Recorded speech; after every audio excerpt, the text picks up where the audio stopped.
Well, good evening to all Hawkeye fans across the internet here on this Wednesday evening. A bye week does not stop us here from the Hawkeye of the Storm. It's another edition of Hawkeye Hangout featuring you, the caller, you, the listener, you, the chatter, you, the Hawkeye fan. And we had a pretty interesting trio of press conferences today involving Iowa's three coordinators. Two of which were very impressive, one of which underwhelmed, which was not necessarily a surprise. I mentioned during a segment that I posted earlier this evening to the channel that, look, these two guys they have on defense and special teams, and I'm talking, of course, about LeVar Woods and Phil Parker, are not only class acts, but these guys know how to coach football. And I know I'm stating the obvious there, but there was a bit of a funny moment at the end of the Phil Parker. It takes me if you know me at all, it takes me a while, or it takes quite a bit to get me to laugh out loud. Like that's just not who I am. Like I may chuckle at something, but I'm not a ha ha type person. And Phil got me to laugh today. I love Phil Parker. That guy, um, great at what he does, and boy, would love for him to take over when Kirk hangs it up. Would love if Phil would take it over. I don't know if he will or if he'll want to continue into his 60s. I'm not sure, and it depends, of course, on how long Kirk Ferentz remains at Iowa, and that may be dictated by what happens with the Brian situation too, which of course we can talk about. But appreciate everybody being here. We're going to talk about the Brian Ferentz situation. If you missed my reaction to Brian Ferentz's comment about Alex Padilla, I posted a video here a few hours ago on the channel. You can certainly check that out. Maybe when this live stream is over. I'm happy to talk about it more. I'm not going to play it again because, again, I think we've all seen it by now. If you're on YouTube, I'd hope that you'd seen it. But if you didn't, you can certainly check out that video I posted earlier today. I did include the snippet of Brian and his response to the question about Alex Padilla. But really, my point in all this is Iowa doesn't know how to take care of PR, regardless of what Brian Ferentz's intentions were with that comment. I'm not going to buy into the idea that he didn't see the question coming. I mean, come on. I think he knew that question was coming. And basically, I think he fielded 3 or 4 questions about the quarterback position, and rightfully so. But it was a fair question by Chad Leitstico. I wish that someone had followed up and said, and actually had given Brian the actual legitimate reason to believe there is an upside to playing a backup quarterback. I don't care if it's Alex Padilla or Joey Labus. It's the potential that perhaps somebody plays better in a game than they are in practice. That's not a hard concept to understand. We've talked about that for the better part of a year now. Okay, we've been doing this that long. All right, this show I know hasn't been around for a year, but I've been talking with Mark Rogers over at Iowa Football at the Voice of College Football for a year, and that's been part of what we've discussed is the idea of a gamer. And yes, I know Alex Padilla came in last year, struggled to some extent, but the offense seemed to be a bit more productive. I mean, the numbers would say it was. Northwestern, they put up, I don't know, 27 points or 22 points, something like that.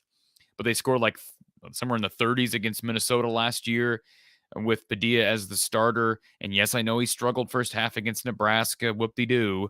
You look at the numbers. Yes, his completion percentage was lower than Spencer's, but he brings mobility. And the drop rate, I know people joke around about how you can't include a conversation about Alex Padilla without including the drop rate. Well, that's frankly true until we see him again. And we may never see him again after those comments today from Brian. But until we see him again, I don't know how you can't include the drop rate, because I remember just my memory, and you can go back and look at the numbers, but my memory, I think, serves me well on this issue. And it reminds me that, yes, there were a lot of drops by some of Iowa's better receivers, including Nico Reganey, including Keegan Johnson. And, Alex Padilla, I think there's some substance to say that perhaps he doesn't throw as catchable of a ball. But, boy, with where we're at with the quarterback situation now, I don't know how you can not be more catchable than 3 feet over your head or into the dust, into the ground, into the dirt. And I'm not trying to be hard on Spencer Petras. How many times do I got to say that? But the fact of the matter is, this falls on Brian. This falls on Kirk.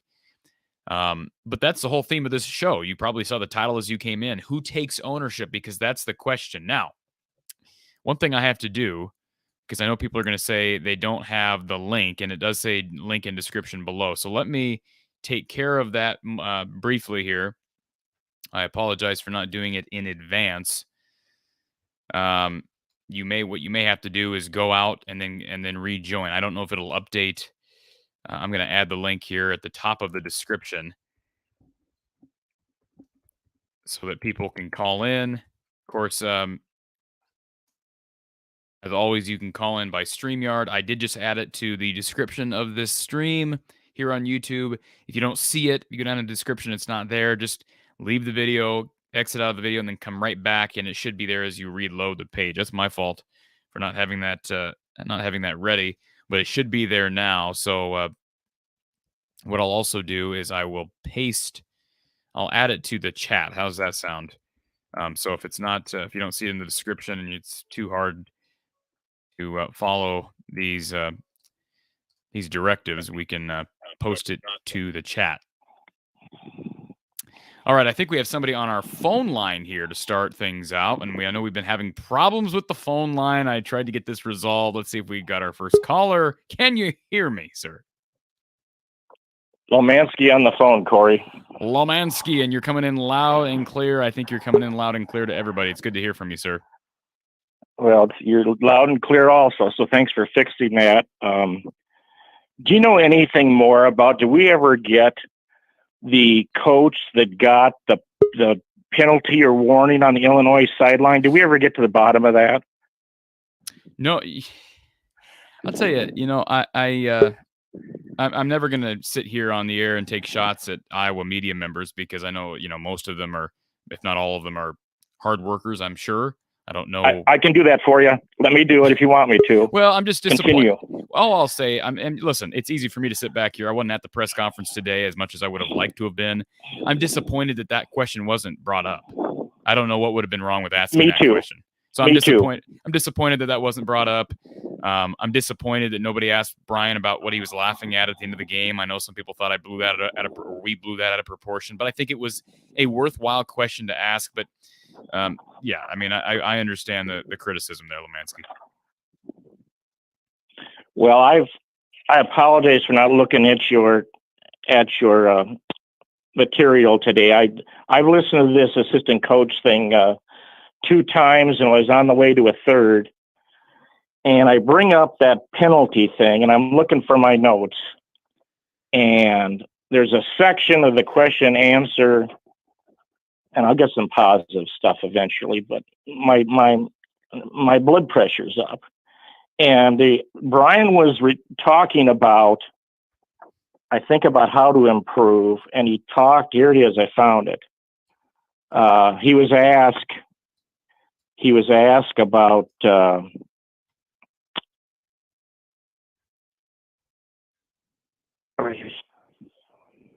excuse me here.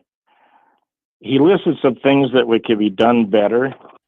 And the second thing he talked about, first he talked about eliminating negative plays, which you've done a good job of, plays that sacks and plays end up -2, then you've got second long, third long. Here's the second thing he talked about.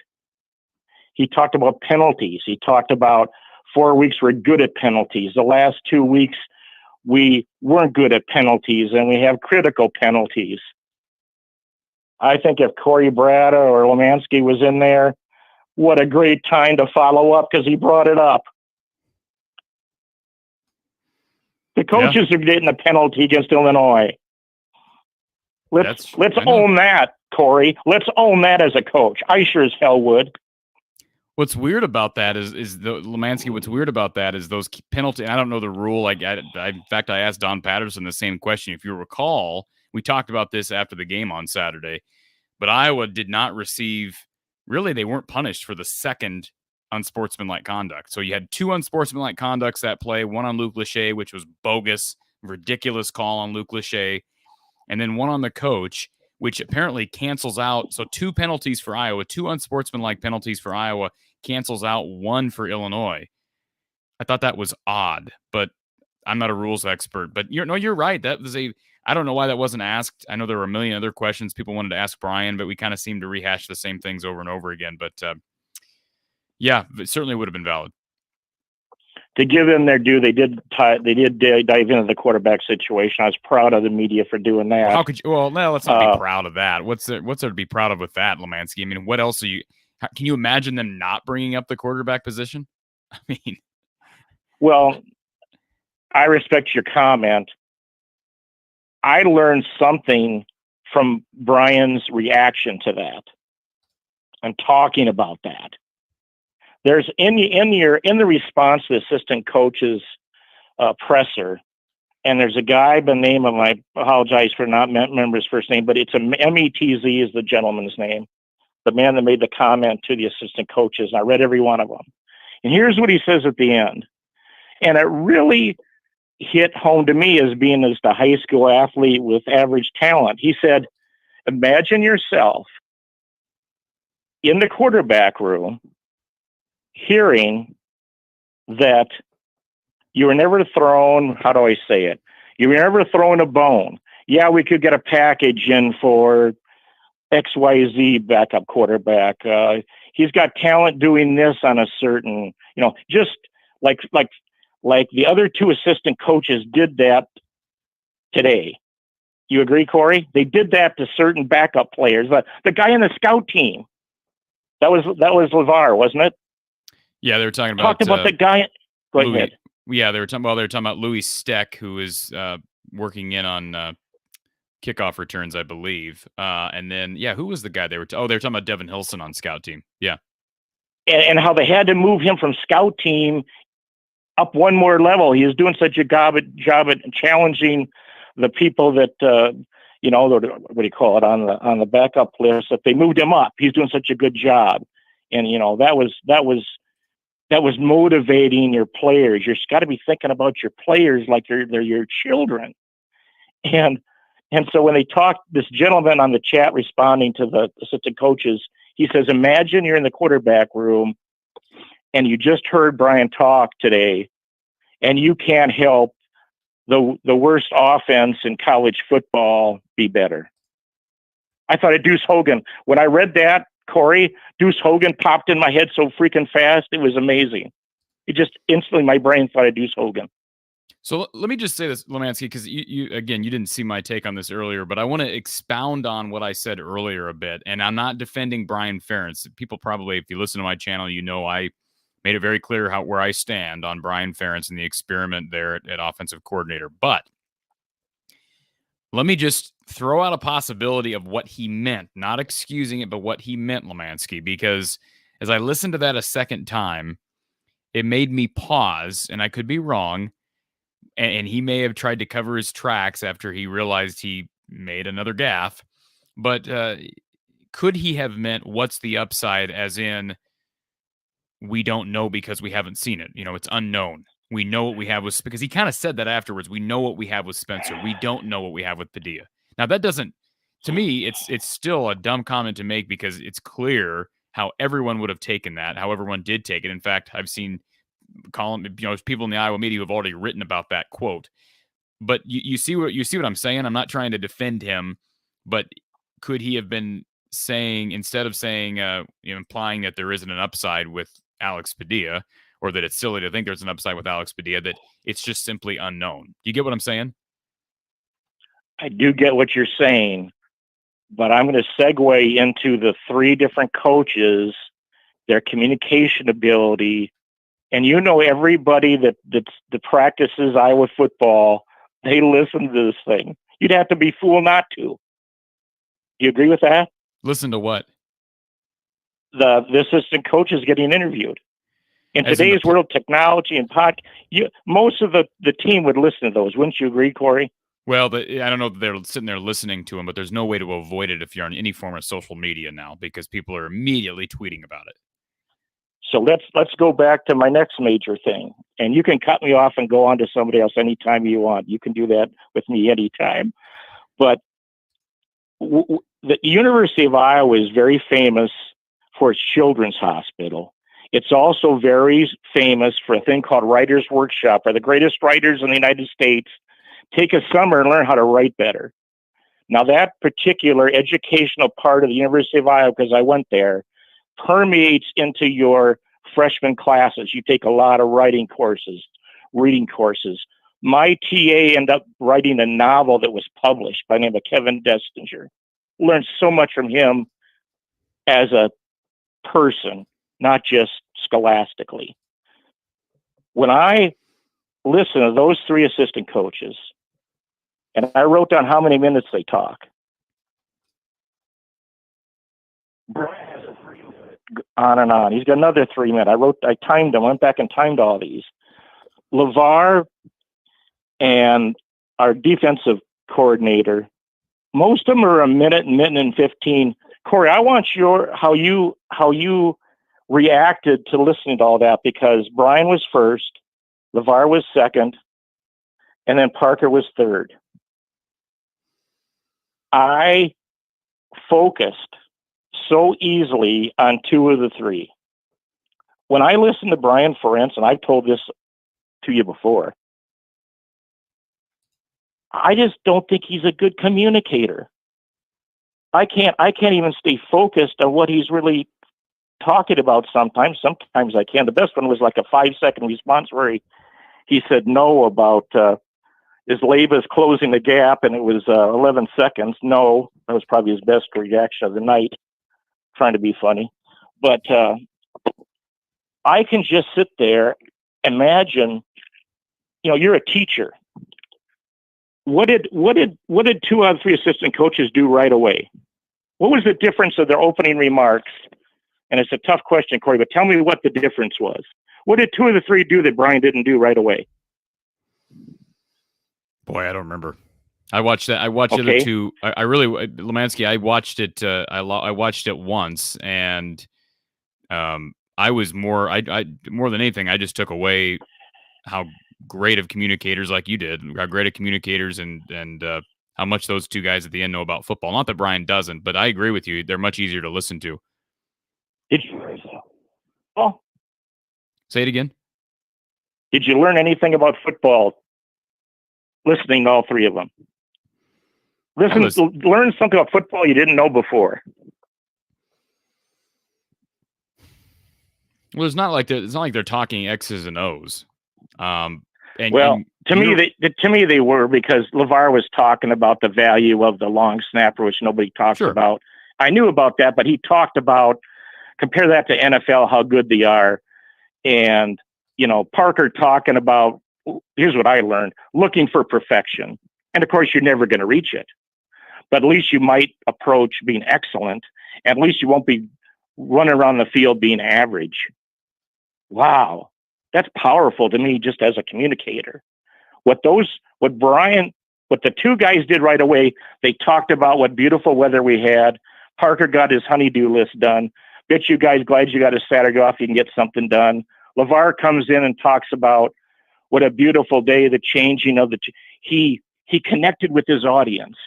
He thought about them, and he connected on something non-football and brought them in on in a different way. That's being a teacher. Even that little point I'm making, Corey, that's part of being a teacher. Yeah. Brian didn't do that. He's not thinking about the other guy. And then you better be able to communicate the other guy. And you don't have to grade me as a communicator, because I know I got a long ways to go and I'm at the end of my career, but at least I know I'm not good at it, and I'll got to get better at it. But I won't go down the list of some of that stuff about, I think he contradicted himself one time about change for change's sake. I thought I'd been drinking tequila. He was talking about change for change's sake and two sides of the same sword. And we made a change at the end of 2014. And what do you think of that? My comments on that, Corey?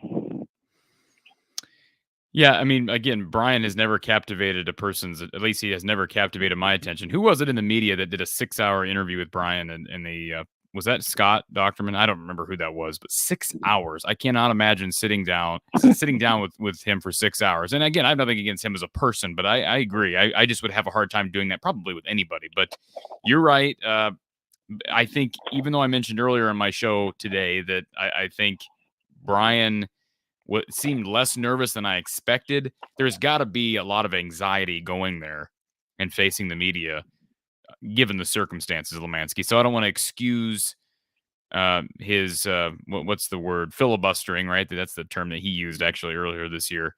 But I think there is an aspect to when there's anxiety and stress behind his words that you're maybe not as much substance as you'd like. I really, I don't see how he can be a good teacher. Just the minimal stuff that I watch and see. And I remember one time at my job, I'm talking about this penalty flag on the, you know, if I knew that was being asked in public, and I did it, and I did this in my job, my first 5 years in a finance job, and I screwed up pretty major, and I went right into the president's office and I said, I want you to know something I screwed up, and I learned this from my father, and you're not going to hear it from somebody else. I screwed up. And he said, well, the error was for our customer and it's against policy. The main thing here is we don't make the same mistake twice. Put a smile on your face and go back to work. I'd run through a wall for my boss there. And if he did do it, which I think is very possible, I think very highly of him if he owned it, because there's some other things in his past about his temperament that I won't recite, but he's got a history of, he likes to act like he owns it. But, then I'll close with this, Corey, and shut up because I want the chat to be good tonight. I think it just left my brain. Blood pressure's too high. Get the blood pressure. Get the blood pressure back down and share it with us in the chat if you need to, Lemansky. I'll do that. I think he owns some of this stuff about a bad play call where they got delay of game towards the end of the game. Oh, I know what it was. I got to tell you. At least he owned that. But let's own some major stuff. Yeah, I have a temperamental problem. He doesn't have to say it, but say, yeah, that was on me. I made a mistake. I'm so frustrated with my offense. I want us to improve. I think highly of him, Corey. I would think highly of him for coming forward and taking the pressure off that question to other coaches that he works with. I think a lot higher of him. But I'll put something in the chat for you and you can move on. But I appreciate you coming out on your view of the offensive coordinator position and where Iowa. Oh, and I'll close with this. He talked about, I was born in the hospital. I played football here. I've been a coach for 16 years. Yeah, I heard that too. Out of that. You tell me what you took out of that. Maybe nothing. I'll tell you what I took out of it.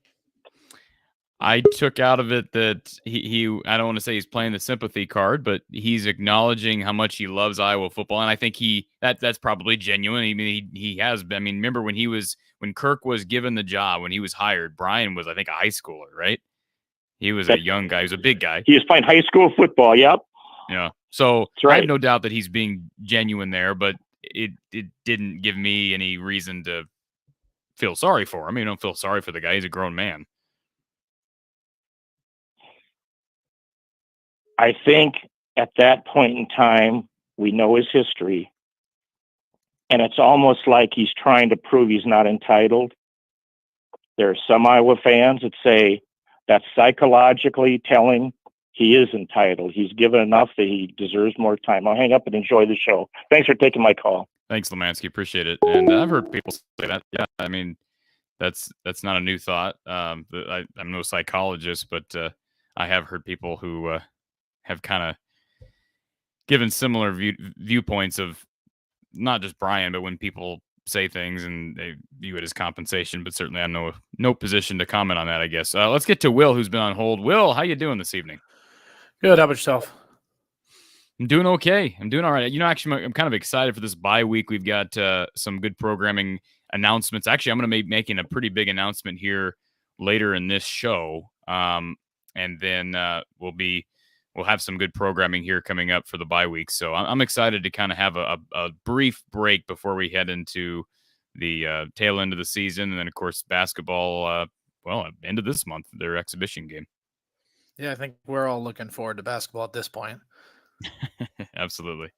So to your first caller, though, and to your question with regards to the assistant coach who got the penalty. So I believe it was Kennington Smith. I could be wrong on that, but I believe it was Kennington from Des Moines Register who asked Kirk in the post-game press conference against Illinois, who it was. And Kirk said, watch the film. I mean, he was condescending. He said, watch the film. And I was there. I was at Illinois this weekend, and I was at the 50-yard line, and it was right in front of us. And It was Brian. He was mad because he thought it was a helmet to helmet. And obviously Spencer gets up holding his head.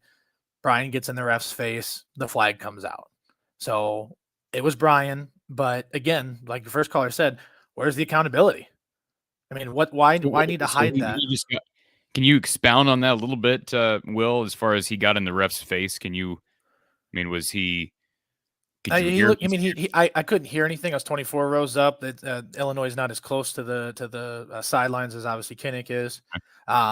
You see obviously a lot of commotion on the sideline when that hit happens. Defense, offensive guys, they're all looking. There's a big kind of kerfuffle there. But he's super demonstrative. He's up on that side judge's face, and that side judge just drops a flag there. What was said, no idea. I'm assuming he's upset, thinking that that's a targeting call, and his player's not being protected, and I can understand that. But again, own it. Own it. Be held accountable. But Brian can never be wrong, and Brian can never be held accountable.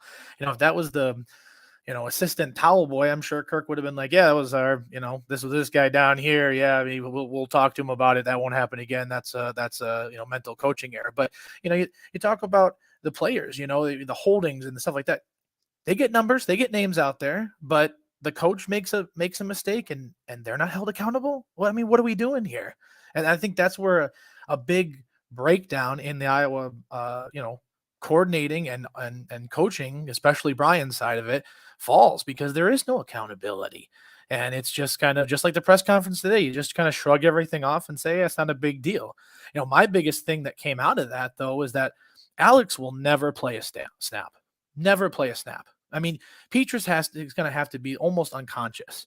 I don't want any of that, obviously, but he's going to have to be so hurt that he can't even walk or think or do anything, because Petrus is down there holding his head.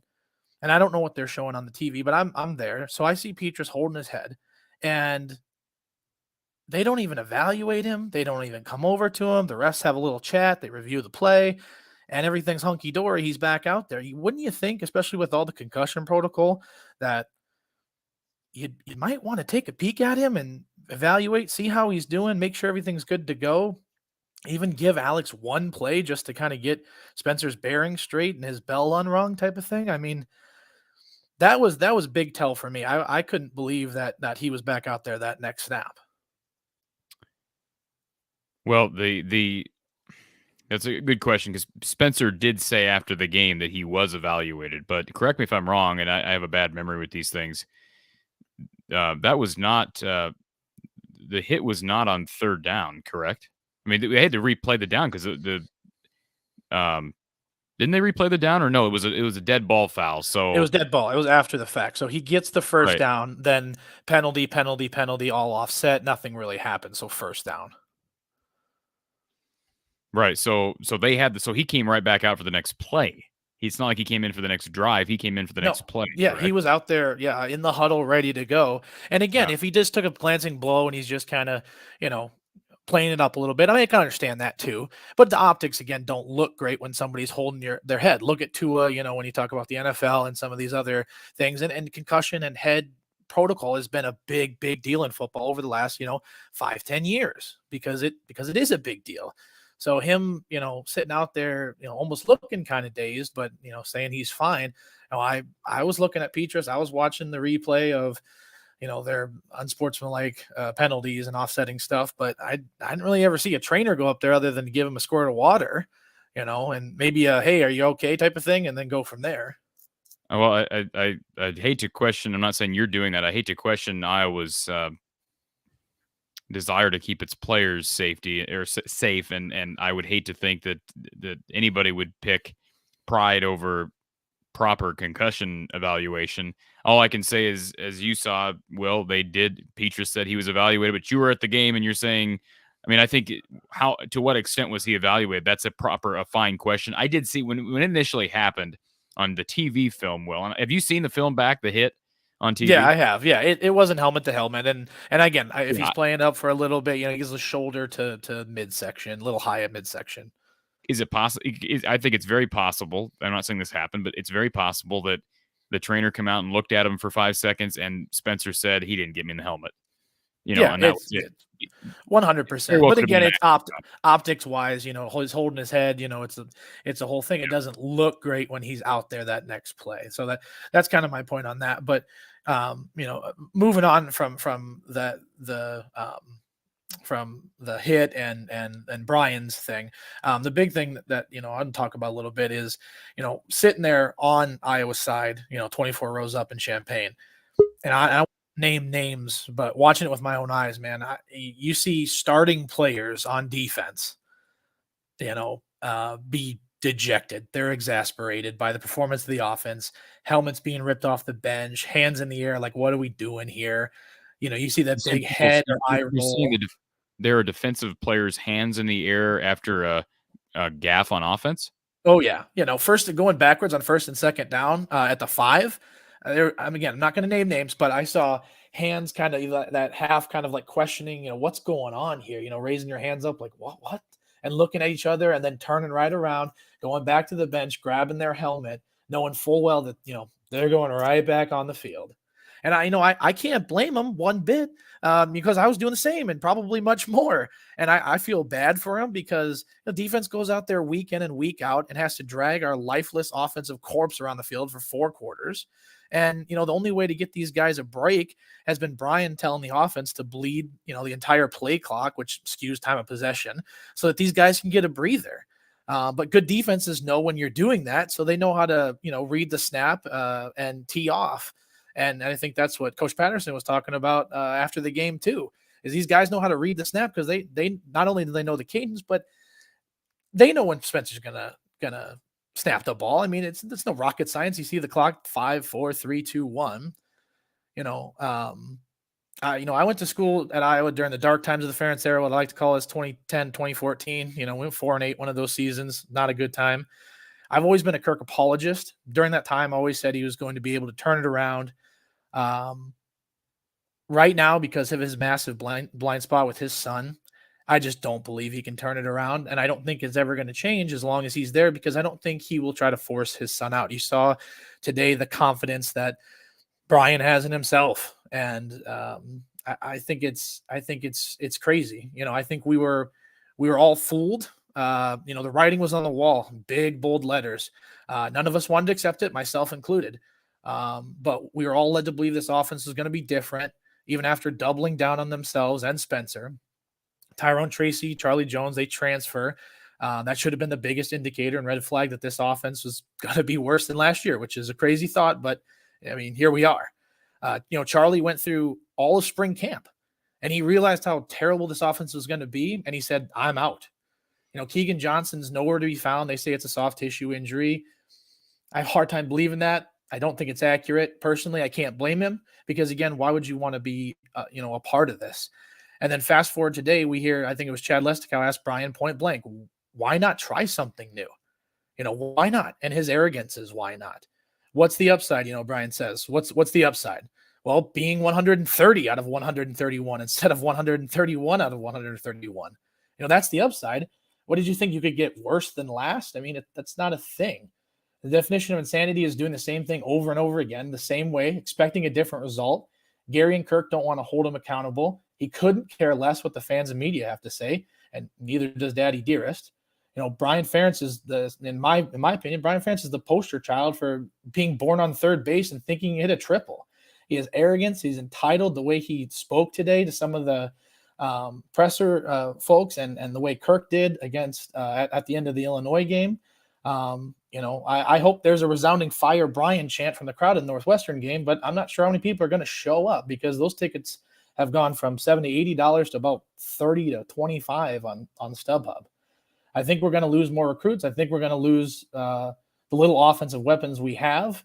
And I think if we have an opportunity, if somebody thinks we have an opportunity to pick up, somebody in the transfer portal, I doubt it, because why would anybody in their right mind want to come here to this system and this massive distraction that is this nepotism that's just this cloud that's over the program right now? And I know you won't say it, but I will. I think Alex Padilla needed to transfer yesterday. The coaching staff clearly has given him zero support. They'll continue to give him zero support. Brian's comments today don't lead to great things for him. And I hope he goes and is great somewhere else. Just like Jack Nungy, Hawkeye fans will continue to support him and to support his career. But I just don't see why he would, he would want to stay here. I get he's a high character guy, so he's probably going to chill to the end of the season, but I can't see him staying. Well, the only thing I question with Alex Padilla, and this is not because anything real concrete. I'm not basing this on hard knowledge here, but I've had one or two interactions with Alex Padilla, interviewed him at Media Day, and of course I've heard him speak on a number of occasions. Well, I do wonder, where is his desire to start? Have you wondered that at all? Because he could have left last year.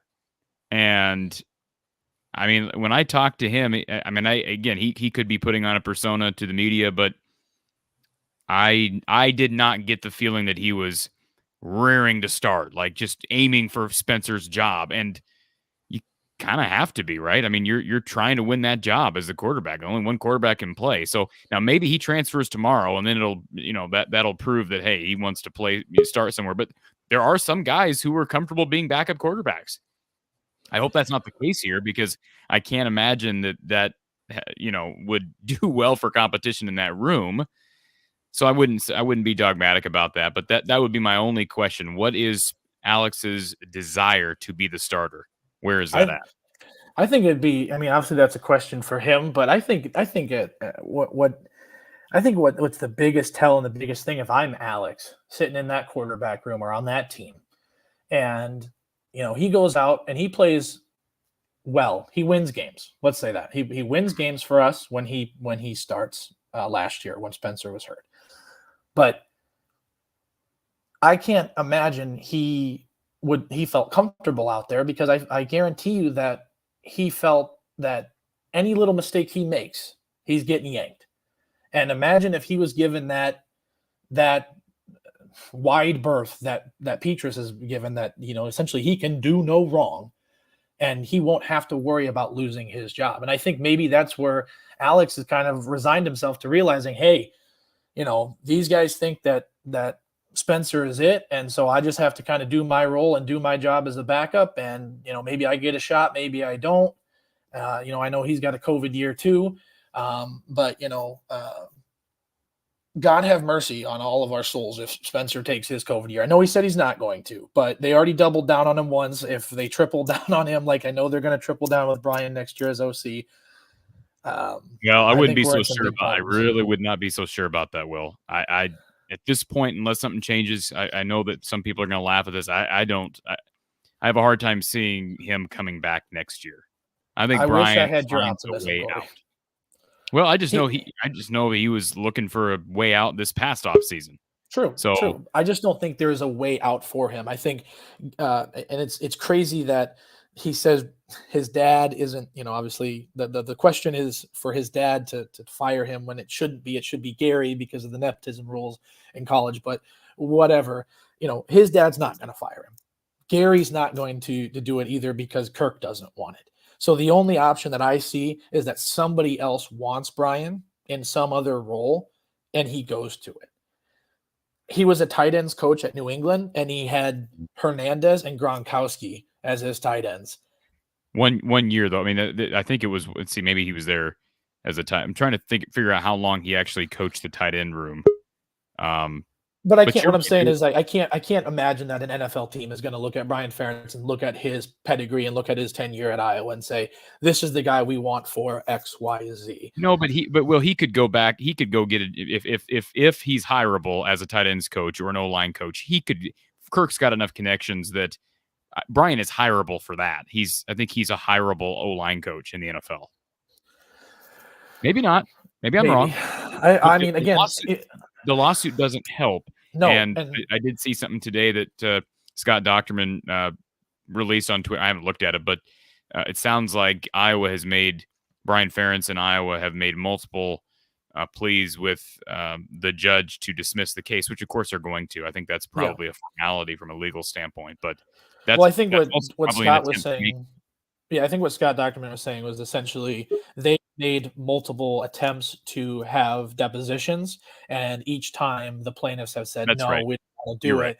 And so now they're saying, "Okay, well, we've tried to have these depositions. You guys don't want to do them, so let's dismiss the case." And I mean, it's something legally wise that makes sense. But I think again that having that legal case hovering over him is an issue with him going somewhere else. And I think it's another reason why Kirk has his back, because he has the full support of the university to be able to fight, this legal case. Absolutely. No, I agree with a bunch of what you just said. And I have no pride. I hope that, you feel like this is a bit of a sounding board to be able to vent your frustrations, because I don't think you're being unreasonable with anything you have to say. And I appreciate too, the fact that you called yourself a Kirk Ferentz apologist, and that's okay. I mean, he's earned a lot of the immunity that he's had over the years, and you're not calling. It doesn't sound like you're calling for Kirk to be fired, but you acknowledge that there's not room for excuses right now, given the situation. Exactly, and I think my biggest thing is if he can't get out of his own way, then we have to have that discussion of. I think it's time to hang it up. If he can't get Brian out of the position that he's in, knowing full well that he's, statistically the worst in the country, there's no more apology for that. So I'll leave you with that. I think that it's going to be great for Iowa fans to watch good matchups this weekend against some top teams and maybe watch some good offenses, because I think the next Saturday in Columbus is going to be rough. Should be interesting as to say the least. Nationally televised on Fox. Appreciate the call, Will. Yeah, appreciate it. Thank you. All right, the callers are stacking up, so we'll get to our next caller here, who's been on hold. James, you're next in line, but I'm seeing that your device is not connected, so I can't add you to the call. So fix the device thing. Oh, I think we got him now. James, can you hear me?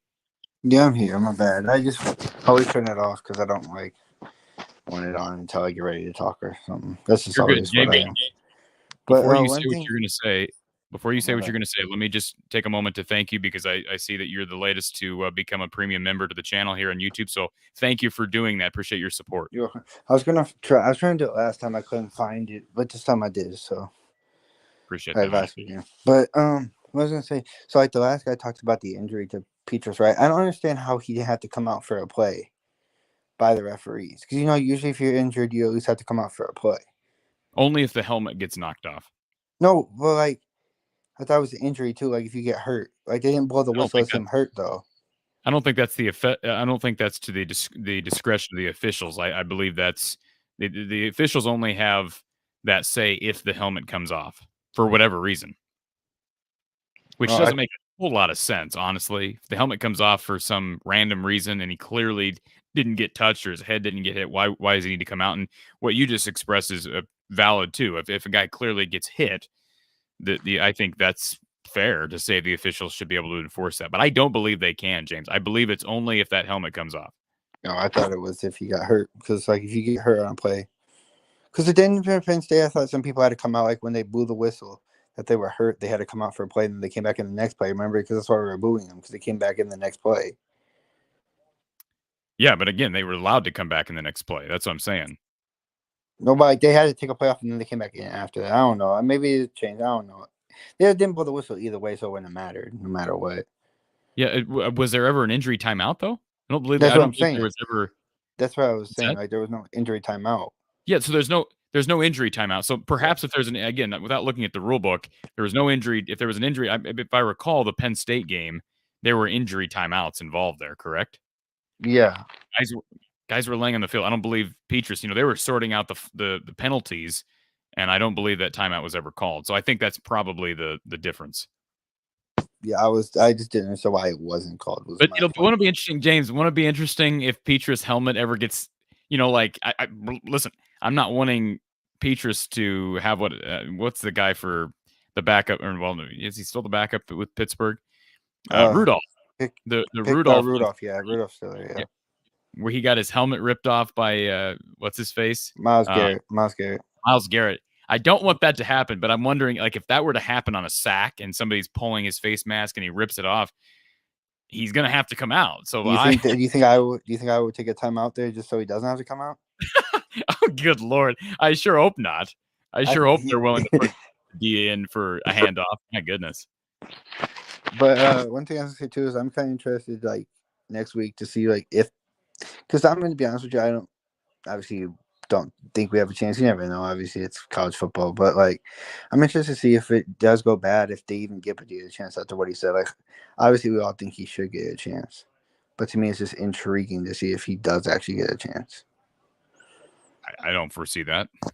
Unless there's, again, I don't know what backlash. I don't think Padilla. It's clear that Padilla has not blown away Petrus in practice, and now that's never been my argument. I don't have inside information to say otherwise. I think the consensus is that Petrus practices better than Padilla, so it's not like there's going to be Padilla's family is going to be able to threaten the coaching staff like I've heard Beathard's family did back in 2014, and that's going to prompt a change. So I at this point, I have no reason to. I've tried to give this coaching staff the benefit of the doubt that they'd at least explore a change, and they've repeatedly doubled down. And so I'm to the point where I'm no longer making those predictions.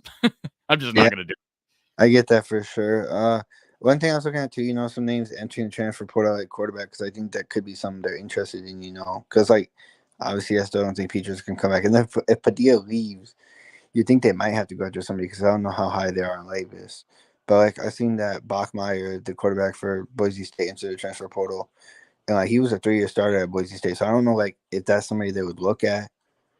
But like he started 3 years at Boise State, so like he at least has some experience. Yes, it's a Mountain West, but I don't know if he's better than Petrus. Just looking at his numbers, though. I guess Mountain West, but doesn't mean he can't do something close to that.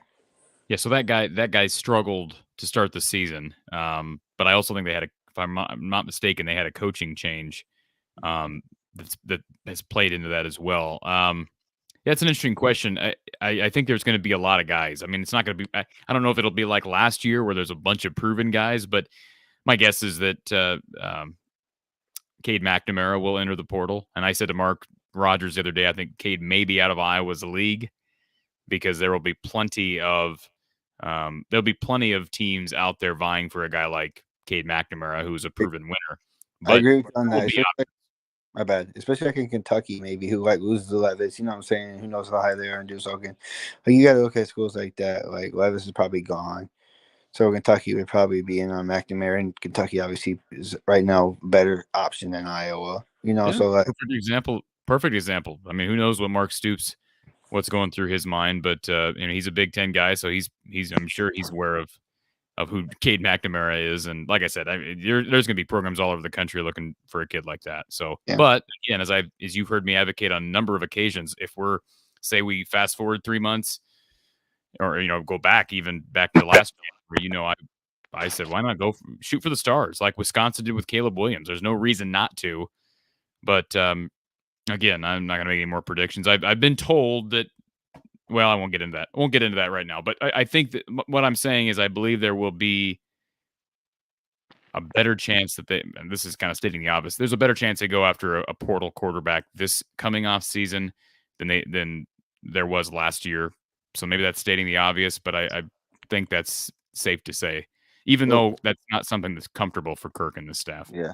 And one thing I noticed too, when they do, they don't go to portal a lot, right? But when they have Jack Heflin, Northern Illinois, Stilianos, Lafayette, like they seem to like to go for the smaller school guys. You know what I'm saying? Not like Yes. the bigger. They've school stated guys. that verbally, James, that they prefer to go the FCS and the the group of 5 or even Division 2, Division 3 route. They prefer that over trying to get guys from other Power 5 schools, which again, you're going to have to get over that because there's more and more Power 5 players at various positions leaving than there ever has been. I don't know why I said Bachmeier's name because, like, it kind of fits that mold of. Well, it doesn't. You know what doesn't fit the mold is he's a quarterback. I mean, when's the last time Iowa's went after a quarterback? Yeah, I mean, yeah. But I mean, it fits the mold of like what they do, like transfer portal wise, a group of 5 or lower kind of guy, Sure. But I don't know. I'm intrigued. I'm kind of happy we get at least a week off to maybe, I don't know if they're gonna get things right, but at least fans, it's good to get a break a little bit, especially when you're struggling as much as we are. And I seen the ESPN and FBI or whatever had it says 5 wins now. Like that was their prediction. So Sunday as 5 and 7, which means if I see 5 and 7, I think the 2 that they would think we would get is probably Northwestern and Nebraska in my eyes. If you think we're gonna get 2 more, that's the way I look at it at least. Yeah, I could see that. But I just seen that too. I thought that was kind of intriguing because, like, I would rather, like we said earlier the one time, I'd rather be 5 and 7 than not make a bowl game than go to like the Cheez-It Bowl or whatever. I don't want that. Cheez-It Bowl? No, I'll pass on that. I'm sorry. Okay. I'm not a big. If it's not one of the top 4, I'm not really a big bowl fan because I feel like it just like doesn't really help us much. You know what I'm saying? Can I ask you a serious question though, James? Yeah. Do you like Cheez-Its? Yeah. Who doesn't? Right. But I mean, like, obviously the bowl game, I feel like more change would happen if we go 5 and 7 and don't make a bowl than 6 and 6 and make a bowl game because Kirk, like you said, 10 and 2. We went 10 and 2 last year, so it's worth making a change. What do you think of that comment? I think it was ridiculous because guess what? Next year when I was 5, if they're 5, I'm not saying they're gonna be 5, but they're 5-0 next year. I'm going to drive 2 hours to that press conference on a Tuesday, and I'm going to say, why does your offense suck, Kirk? And he's going to say, well, we're 4-0, we're doing it. And I say, no, you were 5 and 7 last year. Yeah, hopefully somebody will say that. I like it's better that like Leicester is starting to say more, starting to ask the tougher questions, even though they're not answering them. But like, it needs to be asked because like you can't have the worst offense in the nation and think everything is dandy. And to me, it kind of seemed like the press conference today, he wasn't afraid of losing his job. I don't know if that seemed like to you, but it just seemed like to me he wasn't really afraid of losing his job. I don't think he is. Yeah, which is something that if you're that bad, you should at least have some fear, He shouldn't even be there right now, but I'm saying like in general, he should have some fear of losing his job. But I was just checking in on you, seeing how you were. I had a couple of questions, but we'll see how this weekend goes. Obviously, in the Big Ten, like obviously we're not going to win the Big Ten, but it's always just interesting to see what goes on in the Big Ten because you got a couple of big games like Illinois and Minnesota is a really big game. Absolutely, the top at least. And to be honest with you, if anybody's going to win, it had to be Illinois because I said this in chat Sunday, but Saturday, but I had stuff to do. I said if anybody's going to win, I'd rather be Bielema because he's a Hawkeye. Played at Iowa. Was on the coaching staff, so he's a Hawkeye. So, like, no matter what, I'd rather be Bielema than anybody else because he's part of us, I agree. Duke has a Tiger Hawk tattoo on his butt cheek, so obviously he's a Hawk through and through. So I don't think it's on the butt cheek, but I don't know. That's what I heard from somebody. One of my friends said that, so I just okay. We know it's somewhere, but we won't ask him for proof. Yeah, I don't want to see proof either, but it's somewhere at least. You got Tiger Hawk tattoo on him somewhere, so. At the end of the day, is part of us. So, well, I appreciate the phone call, James, as always. Yeah. Enjoy your night. Thank you, sir. All right. Want to give a shout out real quick before we get to our next caller. Want to thank Jake Tollender. I saw he became a premium subscriber earlier today, and I don't see it in the chat, so I can't highlight it that way. So I figured I'd throw it up in a banner. Thank you, Jake, for becoming a premium subscriber. And of course, if you want to support the show by becoming a premium subscriber, click the join button next to From the Hawkeye of the Storm. And what I'm going to do right now is I'm actually going to throw it up in the chat. So if anybody, if you don't want to try to scroll through the description to find it, I'm going to throw it up in the chat.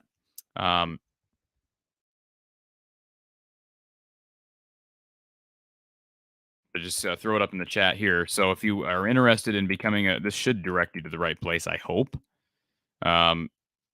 Again, that's the link to become a premium subscriber. And of course, you'll see a couple perks that you'll get by being a subscriber here to the channel.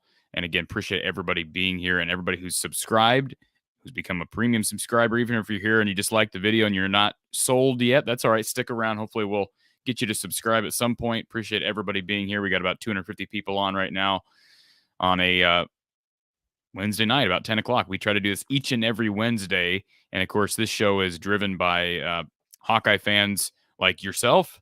And we are here each and every Saturday talking about Iowa football with Coach Don Patterson, which brings me to my next point. If you want to sponsor the show, you see on the bottom line there, sponsor by emailing me from the eye of the storm at outlook.com. Reach a vast audience, but also a very, very finite audience. In other words, you know the demographic. It's Hawkeye fans out there who are watching the show and Hawkeye fans across the Midwest. So again, email me from the eye of the storm at outlook.com for more information on sponsorship. And I mentioned earlier, we've got an announcement coming up later in the show, and stay tuned on that. We'll get to that here in a little bit. We've got Ryan, Hawkeye Howard, Berger, and Vincent on hold here. Adam is our next person into the show. Adam, how you doing? Good, Corey. How are you? I'm hanging in there. I just got into your show this summer. I've been listening for the past couple of months, so I've been lurking. This is the first time I've been able to call in, so I appreciate the time. Well, I appreciate you doing that, sir, and I'm glad you found the channel. Hopefully you're enjoying it despite some of the I don't know what you want to call them, shortcomings on offense. Yeah, it's been rough. I've been following the Hawks since the early '90s, since Tim Dwight, Tavian Banks, Cedric Shaw. It's by far the worst offense I've ever seen them put out there. It's been frustrating. This year as a fan, I watch every game, do whatever I can to watch the games. This is the first time that I've even thought about, what's the point in watching? We kind of understand what's going to happen. Really, I called in today because I saw the presser information today with Brian Ferentz talking about he didn't understand the question, what's the upside with putting in a backup? And I apologize if it's already been discussed. I'm about 10 minutes into the show tonight. No, you're fine. What I see with Spencer is more of an intangible issue. I think we could talk about missed throws and lack of mobility. But when you look at that guy's where his eyes are at on the sideline, the moxie you're looking for in a quarterback, that Stanzies and the Beathards, guys like that had. Even Stanley, I joke with my wife saying, I never really loved Stanley, but I would take that guy 100 times over right now to have the moxie to stand in the pocket, make the tough throws, get up. So it's frustrating to see Petrus get thrown back out there, and then when the question is asked to Brian Ferentz is, what's the downside of getting someone in? He has a hard time understanding what that question means, and sitting at 3-3, not really having any sort of offense to go to, just looking for a spark off the bench to get somebody in there that can make a play on their feet, move around a little bit. At this point, I think being conservative and being worried about turnovers, I don't think that's the issue. I think we need to be a little bit more aggressive on the offensive side of the ball, put some throws downfield, get some wide receivers involved in the game, get out of the 10-yard out pass to the tight end, and looking for a guy that we saw last year with Padilla. He made some throws that were questionable that, were a little bit more dangerous than we've seen out of Petrus, but at least he was kind of trying to push the ball downfield, and it's been frustrating not really seeing that this year, where we understand we're going to get 1 yard on first down, incomplete on second down. It's just I'm 38 years old, been watching the Hawkeyes for 25 straight years, and when you go down by 7 points, you understand at that point the game's probably over, and we have shown no ability whatsoever to make these games close. We've had some outstanding defensive play. I think that gets undersold on all this, where we have guys like Cooper DeJean, Hercules, Jack Campbell, these guys out there that are just making plays, going out there majority of the game, lopsided time of possession. These guys are on the field. Whether they give up 27 points to Michigan, I still see that as not a bad game if you look at what the offense did for us. So it's frustrating as it gets to be a Hawkeyes fan for as long as I have been and not really having any hope whatsoever, and them being able to put any sort of offensive game plan together that's going to put 2-3 scores on the board. I think with this defense, if you can put 2 touchdowns and 2 field goals up, you're darn close going to be in every single game that outside Ohio State that we're going to play. What's incredible, and I know we got some Michigan fans in the chat as always, and I appreciate Mike, and I see Ben here is waiting to talk as well. I do appreciate Michigan fans. I'm not trying to be snarky, but Iowa was technically, I mean, in that third quarter, of course, they scored at the beginning of the fourth. That game was still not, I mean, if Iowa scores, they're deep into Michigan territory in the fourth quarter. It's a 1-score game if they get it in the end zone there. And of course, they failed on a 4th and 2 in the red zone.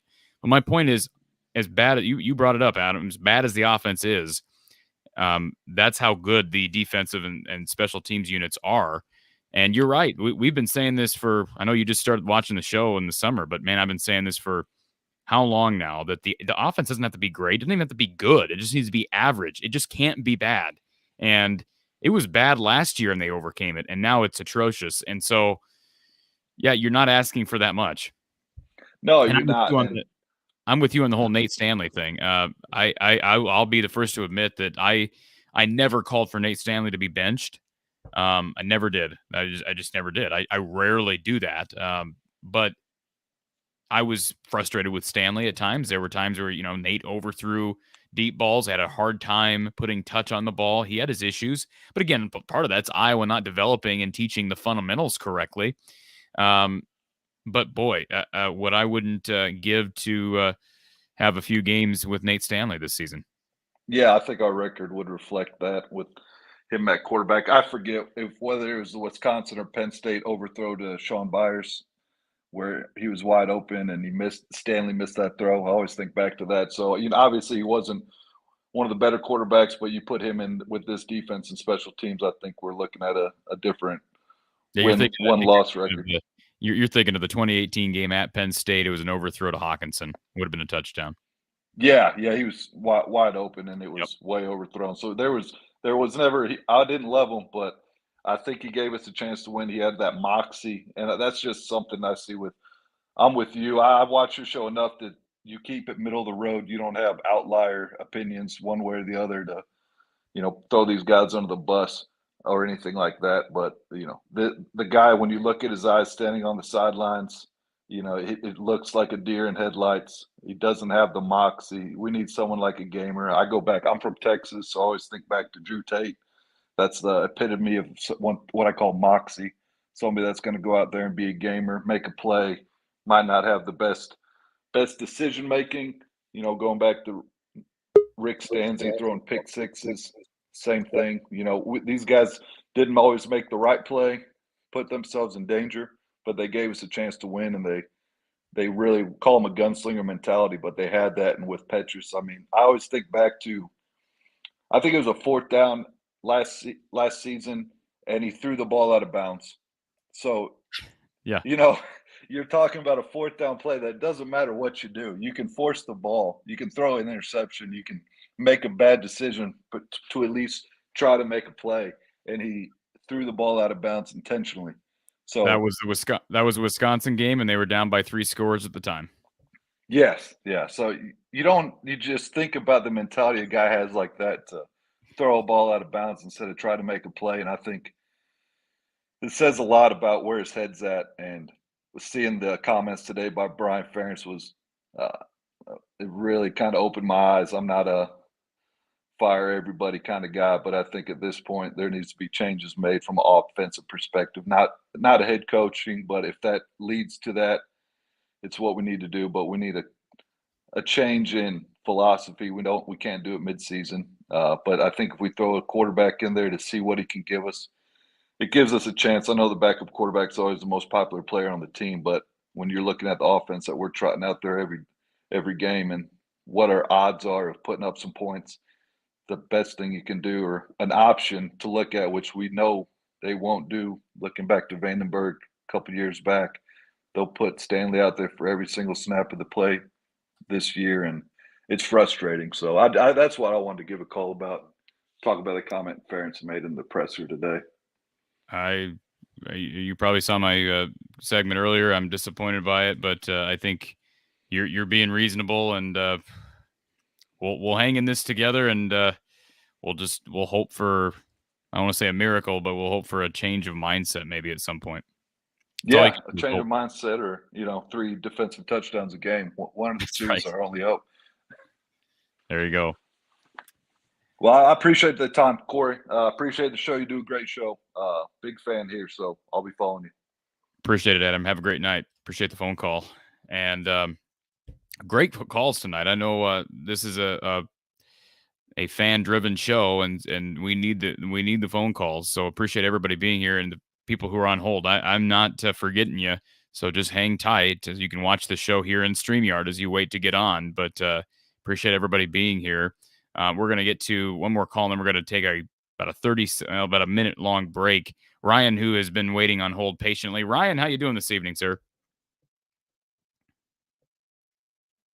Ryan.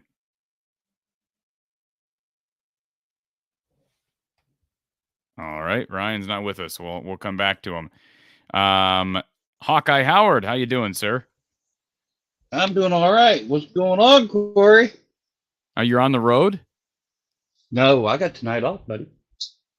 Yeah, good for you. Good for you. I No, got tonight off, and I didn't even know it until I looked at the schedule. I go, oh, heck yeah, I got tonight off. I can sit down with Corey and all my Hawkeye fans. And did you see? Well, you're probably, thanks to you, you got me on the old tweeter. So, and so I've been on the old tweeter, and I'm getting myself in a little trouble. So, yeah, and so did you happen to see from a former player from your hometown, I won't name names, called us Iowa fans the spoiled crybabies? So, yeah, I thought that was interesting. And then I tweeted back, well, it must be nice to have your head up someone's backside that far. Oh, come out for air. So, and that didn't go over well. And then another person I wanted to tell you about was Brian Ferentz. Was like a burned account. It went through that. Oh yeah, we won 10 games last year and all that, and you want them to call the president. You want fans to call the president, AD, and get. I go, yeah, I do. I have called. Got, like I said on my chat, I got busy signals and voicemails. So, by the way, people can laugh at you for that. I think I think that's commendable. I don't have any problem with you calling the university, and people may think that's not going to make a difference. Well, whatever. I don't have any problem with that. I think that's noble. I think that's better than going on social media and complaining your head off like most people do. Mm-hmm. And I look at this. I saw Brian's conference. Okay, well, interview. I can only stand so much of him. Okay, because I think he's an arrogant SOB. To me, he's just arrogant. Like he's got like his dad in him. And so I was screaming at at my internet, my computer, saying like, answer the question honestly. So you probably were too. I mean, what can he goes? What's the upside? What's the upside? You can win games. Am I right? I mean, well, yeah. Again, I said it earlier. I don't know. I should I be giving Brian the benefit of the doubt? Maybe not, but I did, as I heard it a second time, thought, well, maybe he meant there's still some unknowns there. So he was genuinely saying, well, what's the upside? We don't know, so you can't be calling for a change. But the point of the question is, how do you know a guy's not an upgrade unless you see him in a game? And that's a fair question. And I wish that had kind of been I wish that Brian had been pressed a bit further than he was on it. But that was a fair question, and it was not a good response. Mm-hmm. I'm going to go on this one part here. It's just Brian's pulling down his dad's legacy. It's pulling it down. Instead of all the good things Kurt did for the school, we're going to remember this part. Last in offense, last in this. We're not going to remember, all the good games we've had. The 2015 season where I got to take my father for the first time to see a game and watch him cry when he looked out on the field. He's 80 some years old. Never seen anything like that. Memories like that are going to be tarnished to me. November 17th, when we beat Illinois 63 to nothing. I spent the day with my father in the hospital. He was going to have a pacemaker change. I smuggled in McDonald's because he wanted a Big Mac, and unfortunately the Angels came for him that night. So I feel that Brian is tarnishing those memories for me.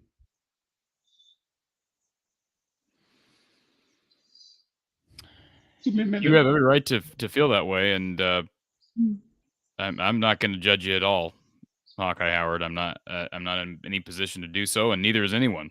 So, this is what I'm saying. A lot of those memories were from my family. The games, and Kurt gave those to us, to everybody, to my family, to them. But him bringing his son on in this experiment, I totally agree with you on, is really tarnishing some of that. And him doubling down, tripling down with Spencer and all this and not doing anything. And I plead with Brian, do the right thing, resign, step aside, do the right thing, step aside. Let's get somebody in there who could do it. Heck, I think Kurt could probably do the OC and call his own plays probably a little bit better. I don't know, but right now, anything's worth a shot. So, also, I agree with you on one thing. If Alex is here next year, it will be a miracle. And Lavis, after what he said. So, and I know, I got this by second hand, third hand. Parents of players, the players are not happy either. Parents have told some people that I know that they're not happy, and they have talked about going to other schools. Now, I don't know who these people are. These like third, fourth hand. Now, I don't know how, probably shouldn't even say anything like that, but it is what it is. But like I said, I vented enough tonight, but something has to be done. I encourage everybody to, if not write a letter to the school, call them. Don't go to the game. It's the only way we're going to get change is have our voices heard by someone who doesn't want to hear our voice. And Howard, I'll just say this one more time. I want to make it clear. You having emotion attached to Iowa football, there's nothing wrong with that. Some people say, well, it's just football. And it is. There's bigger things in life. But those bigger things in life sometimes have attachments to things like football. And I don't think there's anything wrong with being frustrated with the fact that right now Iowa football seems to be headed to a place that's not very positive, and Mm-hmm. you have every right to be frustrated by that. So don't let anybody tell you otherwise. I mean, I think there's a No, respectful way to vent your frustration, and I think you just did that. I don't. I know it's just football, but you got to remember when I see that game on the internet, Iowa versus Minnesota, that game, and we went 10-0. I was in the stands with my father, and never been to a game in 80 some years at the time, and looking down, and it was and got to ride on the train coming in there, so that game was a memory for us. So, and like I said, watch the Illinois game. That was a memory for us. And I know a lot of people who are watching games. It was memory for them too on a family occasion. So, Iowa football, when you're an Iowa fan, Iowa football and basketball tie into your lives. And all I got to say is, I just feel that it's being drugged down to a place where you have that instead of the good points, sometimes the good points come out, those memories, and then you're like, oh God, remember that season when we had the worst offense, in the country? So that's where I'm coming from. I appreciate your perspective, Hawkeye Howard, and you, as you know, you're always welcome to call in. I always enjoy hearing from you. Yeah. Well, that's about it. I'll try to stop tweeting so much. Getting myself in trouble in the old tweeter. So, all right. Yeah. So, all right, but I'll let everybody go. So you all have fun. All right. We'll talk to you soon. Thanks, sir. All right. We got people, again, if you're waiting on hold, we're going to get to you, I promise. Want to thank a few of our premium subscribers who are here in the chat. John Buckeye is here. Yes, the Buckeyes are the next up on the schedule. Lemansky is a premium subscriber. Thank you for being here, Lemansky. Hawkeye Howard, we just got off the phone with him. Mudflap is one of our premium subscribers. Danimal says, I love Brian's knee-jerk reaction saying, what's the upside? And then backtracking immediately after so he doesn't sound so blunt. And that could have been what he was doing. Danimal, thank you for being, as always, one of our subscribers. Mudflap says, Corey, why didn't you go to the interviews today? That's a good question. As I've said before, Iowa City's 2 hours away from me, so I haven't been making a habit of being on Zoom for the Tuesday or the Wednesday morning interviews with mainly coaches here during the season, assistant coaches. I was on for the Brian interview after week 1. I thought about going down there today, Mudflap, but again, 2 hours away. Is it worth my time to go down there to ask 1 or 2 questions? I'm not in the Iowa print media, so I don't benefit from, as it relates to that. And being able to hear the press conferences on demand are certainly a good thing. Ari Gold asks about a press pass. I guess I need to know what you mean by press pass. I think the Iowa media communications department does a great job making press conferences and availability open to people like me. And to people who cover the beat in various ways. I'm not a beat writer, of course, but I like to think that I'm some form of Iowa media, some form of the media, right? This is a form of the media. Whether people want to accept that or not, that's fine. That doesn't bother me.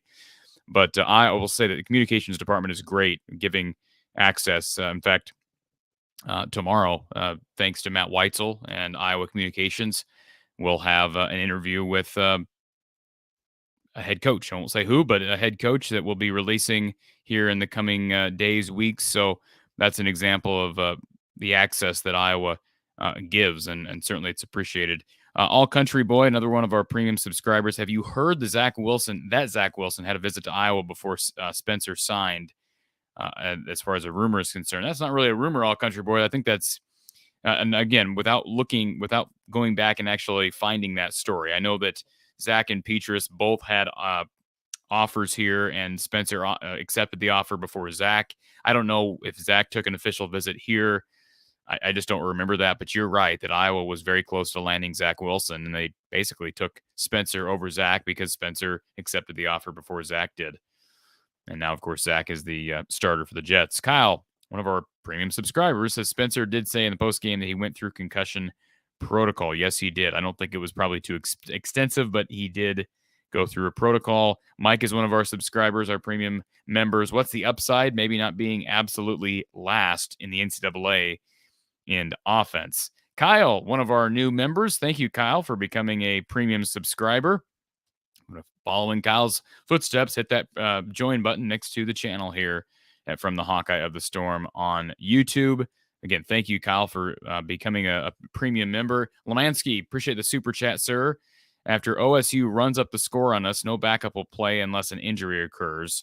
I am stubborn, Corey, still thinking 7-5. Well, 7-5 would be a success at this point. No question about it. Given the schedule, you have to pencil in Ohio State as a loss at this point. So you'd have, assuming they lose to Ohio State, you're looking at 3-4. And then you're talking about having to win out to make 8-4. And I don't think that's too reasonable with this offense. Now, could they beat anybody left in the schedule after Ohio State? I suppose I'd say yes. I suppose they have dominated Minnesota of late. They've dominated Nebraska. They have not dominated Northwestern, but that's not a very good football team right now. Wisconsin is hard to read. Of course, they're going through a coaching change. They looked good against a bad Northwestern team. Purdue has owned Iowa of late, but again, they're not unbeatable. So, yeah, I mean, there are opportunities for wins, but there are also opportunities for losses. And the West is down. And if Iowa ends up going 5-7 or 6-6 this year in the West, that is an indictment, a mega indictment on this offense. No question about it. All right, we are going to be, let's see, we hit about 10:30. We'll be here for at least the next half hour. We've got several callers on hold. Hang tight. We'll be right back. We're going to listen to a message from one of our sponsors who, again, appreciate all the support from our sponsors, everybody who's here watching, all the support across the board. It's what helps make this show happen. So first up, Ascent Nutrition and their great products. Again, if you've not checked out Ascent Nutrition, visit goascentnutrition.com. We'll be right back after a word from our sponsor. Hawkeye fans, let's talk about health and performance optimization for a moment. Our sponsor, Ascent Nutrition, offers amazing products. It's actually owned by former Iowa graduate Lance Shuttler. Now, I've decided to partner with Ascent Nutrition because of their unique approach to human health. Ascent offers an organically grown, mold and mycotoxin-free coffee. It provides a pure, clean, and rich flavor without those pesticides that most coffees are treated with. They also offer an algae oil DHA, which is used to support brain health, memory, and focus, as well as proper nervous system development in adults, children, athletes, and even pets. Now, lastly, their unique crafted wild pine pollen is used to support cardiovascular health, hormonal function, and a healthy libido. Your purchase not only supports this channel, but the business of a former Hawkeye. Visit goascentnutrition.com or click the link in the description below and use the code Hawkeyes. That's the code Hawkeyes to receive 15% off your total order from Ascent Nutrition. So again, appreciate Ascent Nutrition.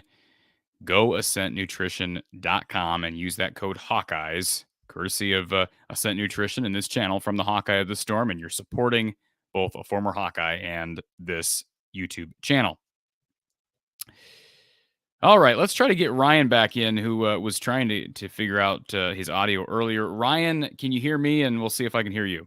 Can you hear me? I can hear you. You're a little way. You sound like you're in a well, but I can hear you. Yeah, it's a little weird. My headphones kind of went kaboot. Anyway, okay. Can you hear me okay right now? Yep, you're loud and clear. Okay, good. After listening to Brian's press conference, I'm convinced, because the solution, as we all know, is we need to clean things up, is Gary Barta needs to find some money to hire Mary Maid for this offense.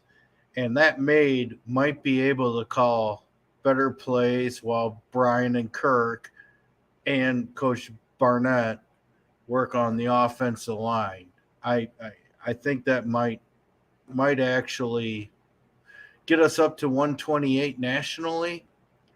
So, I know you're aware, Corey, but Corey fired the volleyball coach mid-season because she wasn't competing for Big Ten championships. And, looking at the numbers, we were under Brian's tenure 117, 92, 99. High water mark was 2020, 88th, 121, and currently, I don't know what, 130. That averages 108. And yet, he comes out and says he has full faith in Brian Ferentz. Well, it tells me that there could almost be a lawsuit coming that a coach under his tenure, not named Ferentz, is like held to the standard of competing for conference championships, yada, yada, yada. You can fire the volleyball coach without saying a whole lot, but firing a Ferentz is going to be a big, big deal, even though it needs to happen. One of the other things, now I'm not going to name the website, but Tom Kakert's website often has rumors that, in my 20 years of watching it, turn out to be true. Mm-hmm. One of the things that I read was... Real quickly, I just want to say, you're talking about the message board. You're not talking about Tom's work. You're talking about Correct, the message board. Correct. Yep. Nothing Tom said. For the record, I'm not a member of that message board, but I just wanted to clarify that that's what you were referring to. Yeah, and I won't say the name of the site, for whatever reason, but a lot of times, once in a while, like Drew Tate went to a class in a sling right before the bowl game, was BS. But more times than not, there's some smoke to the fire. That being said, I encourage everyone to take this with a grain of salt, but there was a post on there that Padilla may have already expressed that he's going to move on to the next chapter. I guess I read med school, whatever it may be. I saw somebody else in the chat who brought that up earlier. Okay. So that might have something to do with what is the upside comment that Brian made. Because on the surface, just purely on the surface, it's probably one of the stupidest things I've ever heard a coach say. I mean, you're not going anywhere this year. You're just not. Not with the status quo. No, everything needs to be cleaned up. We've heard that term ad nauseum for 23 years, and it's a long process. A few times things have been temporarily cleaned up, but it would maybe make sense that might be what he's saying under the surface. But even so, fine. Let's see what Joey Labas can do. I know that you could have Patrick Mahomes as a true freshman, and he wouldn't sniff the field unless it was in handoff garbage time like Drew Tate did under Nathan Chandler. But as an example. But if that's true, then you're looking at next year having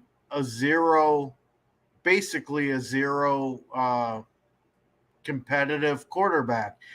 Even Nate Stanley with CJ Beathard getting his ass kicked in the Florida game, that bowl game, where Ed Cunningham, the commentator, was more or less accusing KF of child abuse, if you recall. I was actually at that game, so I don't think I ever watched the TV copy because it was such an ugly game, but that's interesting. Yeah, Ed Cunningham. I mean, you can look it up on online. Ed Cunningham pretty much was just aghast that we didn't put in a fresh Nathan Stanley. What do you have to lose at that point? CJ was getting his butt kicked. and he refused to take him out when the man was at 30%. That's my arbitrary percent. But, Nate Stanley, much tougher quarterback than what we're seeing nowadays. He was, frankly, and the only reason he's got Drew Tate by 10 yards in all-time quarterback is because Drew Tate was injured half his senior year. But Nate Stanley was awful in big games. He sucked against Wisconsin. He sucked against the big boys. He was amazing his sophomore year at Ohio State, which kind of brings me to my next point. Quarterbacks do not get better from their, call it, sophomore year to their senior year. Stanley most definitely did not. Don't get me wrong, I would do about anything to have him in there right now. But he wasn't better. He didn't get better. I got a stat up here. Question for you, Corey. Single season, all-time throwing yards in a season. Who's number 4? With 3,022 yards. Number 3 is Chuck Hartley, 3,092 in 97. Number 2 is Chuck Long, 32.97 in 85. Number 1 is Chuck Hartley, 37.38 in 88. Who's number 4? I doubt you'll get it. Stanzi? Nope. James Vandenberg, 2011. 2011, yeah. So here's a guy who damn near beat Ohio State at the shoe in 2010 as a backup quarterback because Stanzi was hurt as a backup quarterback. And, with 57 seconds to go, and Iowa could have drove with Marvin McNutt and DJK as our wide receivers, number 1 and number 2 all time, by the way. We decided to kill time and put it into overtime to lose. But anyway, my point is in 2012, this guy's senior year, he was dog shit. Let's face it. Greg Davis's first year as offensive coordinator. And here's a guy who went from our 4th all-time passer in a season, his junior year, to basically a dink and dunk, glorified Spencer Petras, whatever you want to call him. My whole point in this is Kirk can't develop quarterbacks. And as much as I can't stand Brian, as much as his press conference was terrible today, as much as I had Deuce Hogan flashbacks, as Lemansky said, a while back tonight, the man cannot develop quarterbacks. And our offense is messed up. We take talent. So here's another thing. In the offseason, on a website run by Tom Caker, which I will not say, you keep hearing about how this guy named Joey Labas was ripping it up on the scout team. And Kirk took some questions about how good he looked, and he said stuff like, well, we got to rein him in and we got to coach him up. I mean, I'm sorry, but I took that to mean we got to dumb him down or water him down, whatever. Apparently, this guy can make plays a la Drew Tate, where you got to make something out of nothing.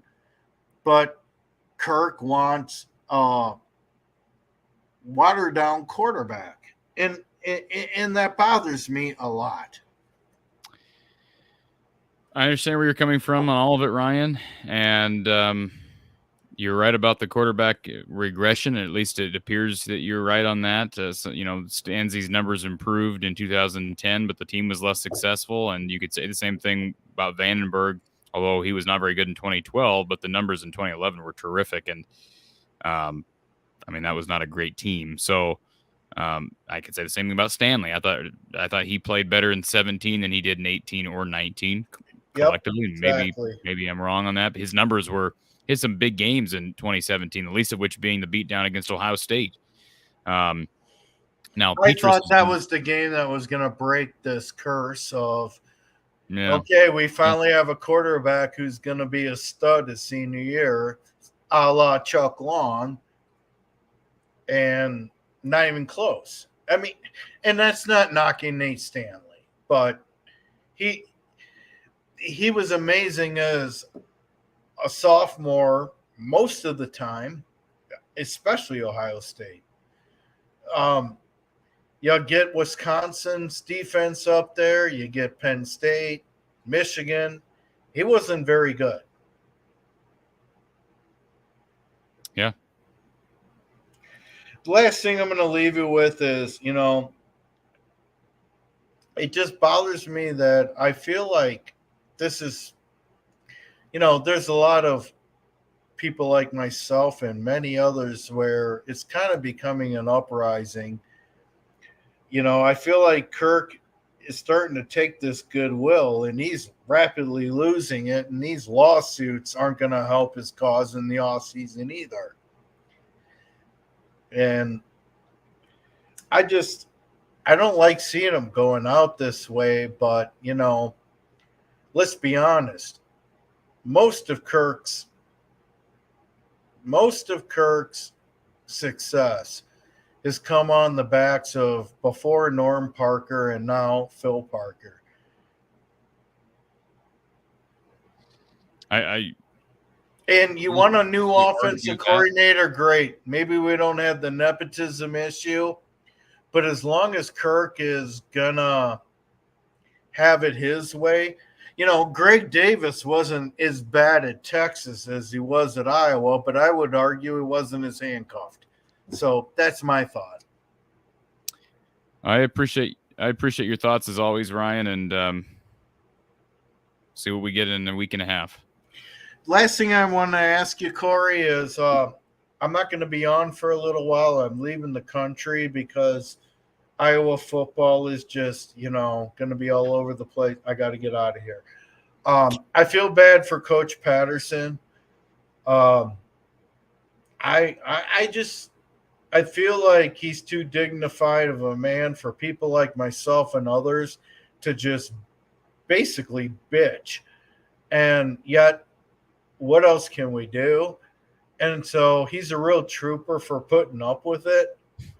I feel bad that he's got to put up with it because I so bad want to say, hey, Coach Patterson, I really loved how Iowa threw downfield to a wide receiver for 35 yards and, we went for a flag. We did something different and actually make it a positive. But he's kind of becoming like, our psychiatrist or something on football. And I feel bad that we don't have better football to ask him questions because I don't think as a whole we're as negative as we are right now.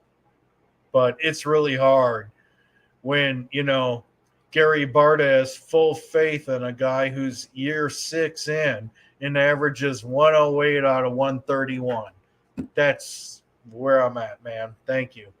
I appreciate it, Ryan, and get back in the country as soon as you can and hook back up to the show. Appreciate you being here. Let's get to our next caller here, Berger, who's been on the line for. First of all, am I pronouncing? Is it with the 3 in there? Is it Berger?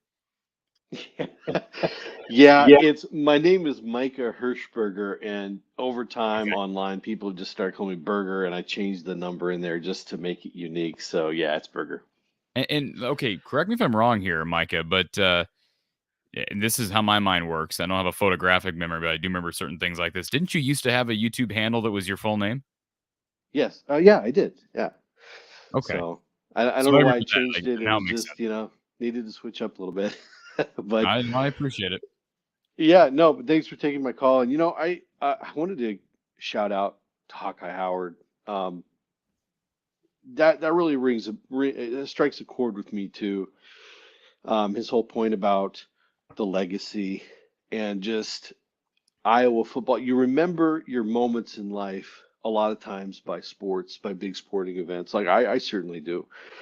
And, my family grew up, my mom and dad, when they were first married, they lived in Tallahassee, Florida, in Bobby Bowden's first season.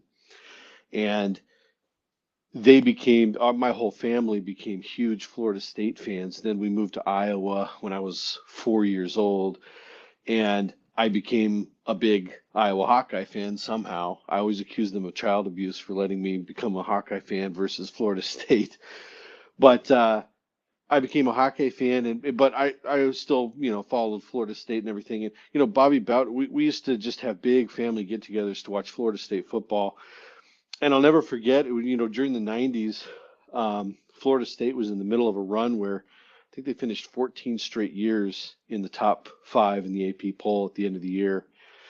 And Mark Richt was the offensive coordinator in the 90s, and he left in 2000 to go to Georgia, of course. And Bobby Bowden promoted his son, Jeff Bowden, from wide receivers coach to offensive coordinator. And Jeff Bowden had no credentials to speak of. If you go and look at his Wikipedia page, I think like 37 of his 40 years coaching was all for family members. Yeah.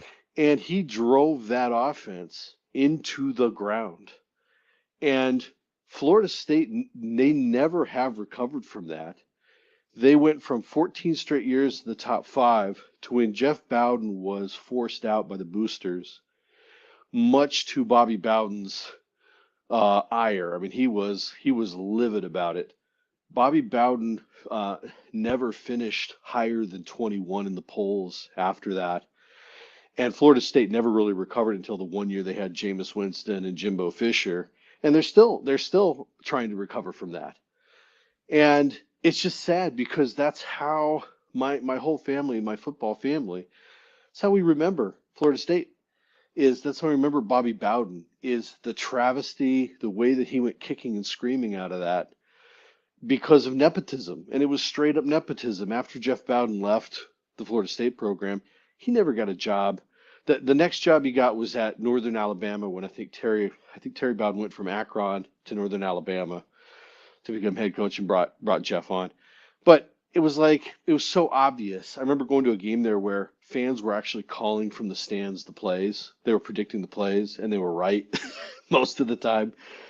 And I see the same thing happening here, unfortunately. It's all too similar. And I wasn't really that worked up about the Illinois loss. I kind of saw it coming. I've just kind of thrown in the towel on the season, to be honest. And then I listened to the post-game presser and then the press conference with Brian Ferentz today, and it just made me angry because I feel like we're being gaslit as a fan base.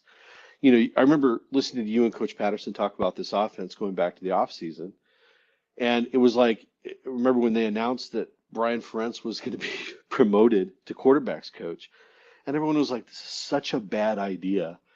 It's going to be disastrous. And now they're acting.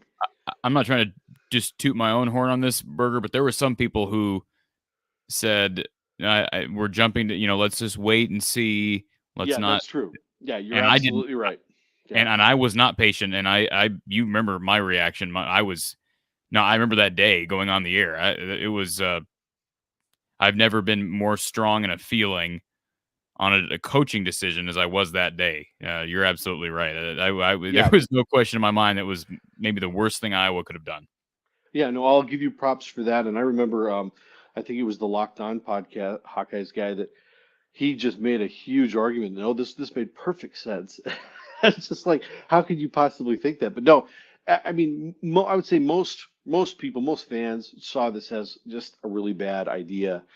And yet, we're told, the coaching staff gets up there and they say, look, it's going to be an open quarterback competition. And then the reality is that there was no quarterback competition.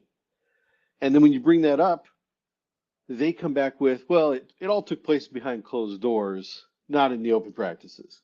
Yeah, there are certain things that people say during these live shows that I don't want to use the word trigger me because I'm not actually like vehemently upset to where I'm, need to test my blood pressure like the caller earlier, Lemansky earlier. But what you just said kind of triggered me because I kind of forgot about our discussion. And we had Don Patterson. If you watch our show with Mark Rogers, I had Don Patterson on that show.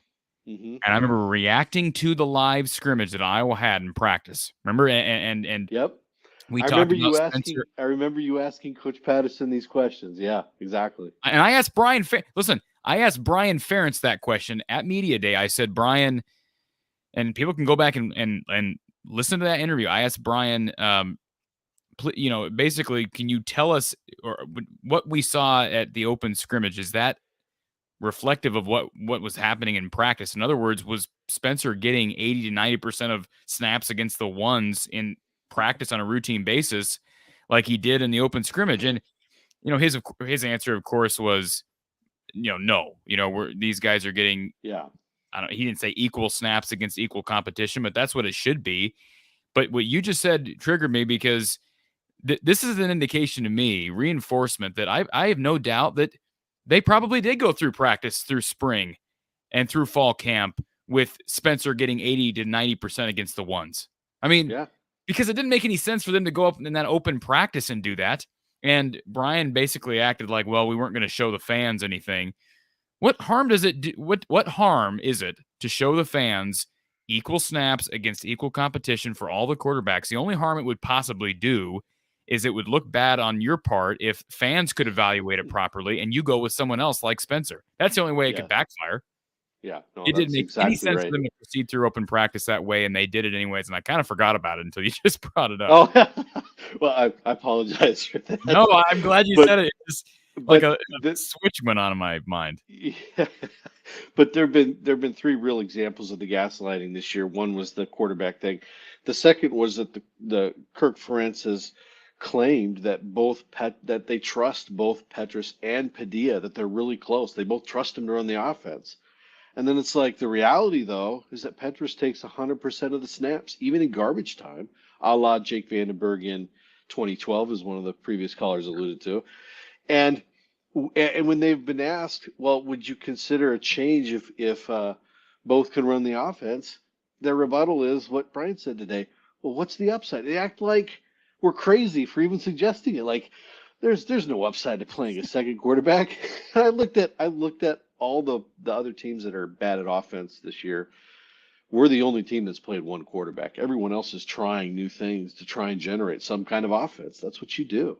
And I can't imagine in anybody else's business in where they work, you have a bad performance. So let's say you're on a sales team and you have the lowest number of sales and you're confronted by your manager and you're like, well, as a team, we're ranked pretty high as a team. It's like, no, that's not how it works. And that's the third thing is not executing, but we're improving.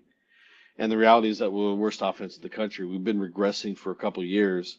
And then when confronted, I think Chad Leistokow brought that up to Ferentz, and he goes, well, we won 10 games last year. And you know what? It reminded me so much of Bobby Bowden because I remember after a particularly bad loss, I believe it was to Virginia when, was it Rondé Barber or Tiki Barber? Who was the running back? Who was playing for Virginia? And anyway, it was after a loss, and it was a really bad loss. And the media was finally fed up, and they asked Bobby Bowden the tough question after the game, like, are you going to make changes? And Bobby Bowden looked at them with absolute indignity and said, half the teams in the country lost today. Like that was somehow a defense of losing a really bad game. And that Kirk Ferentz is just reminding me so much of how those questions are answered. And I've been a fan, like I said, since the late 80s when I started kind of watching.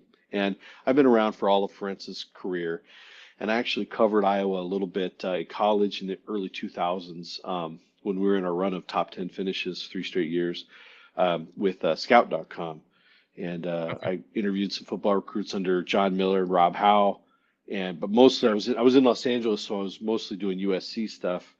And just to see the difference between recruiting at USC versus Iowa, how the two programs approached it, it made me realize back at the time I was calling for Ferentz's job because he came out when he didn't want to go after the top recruits. He didn't want to spend the amount of time and the effort, the money, all that stuff that goes into the recruiting nowadays.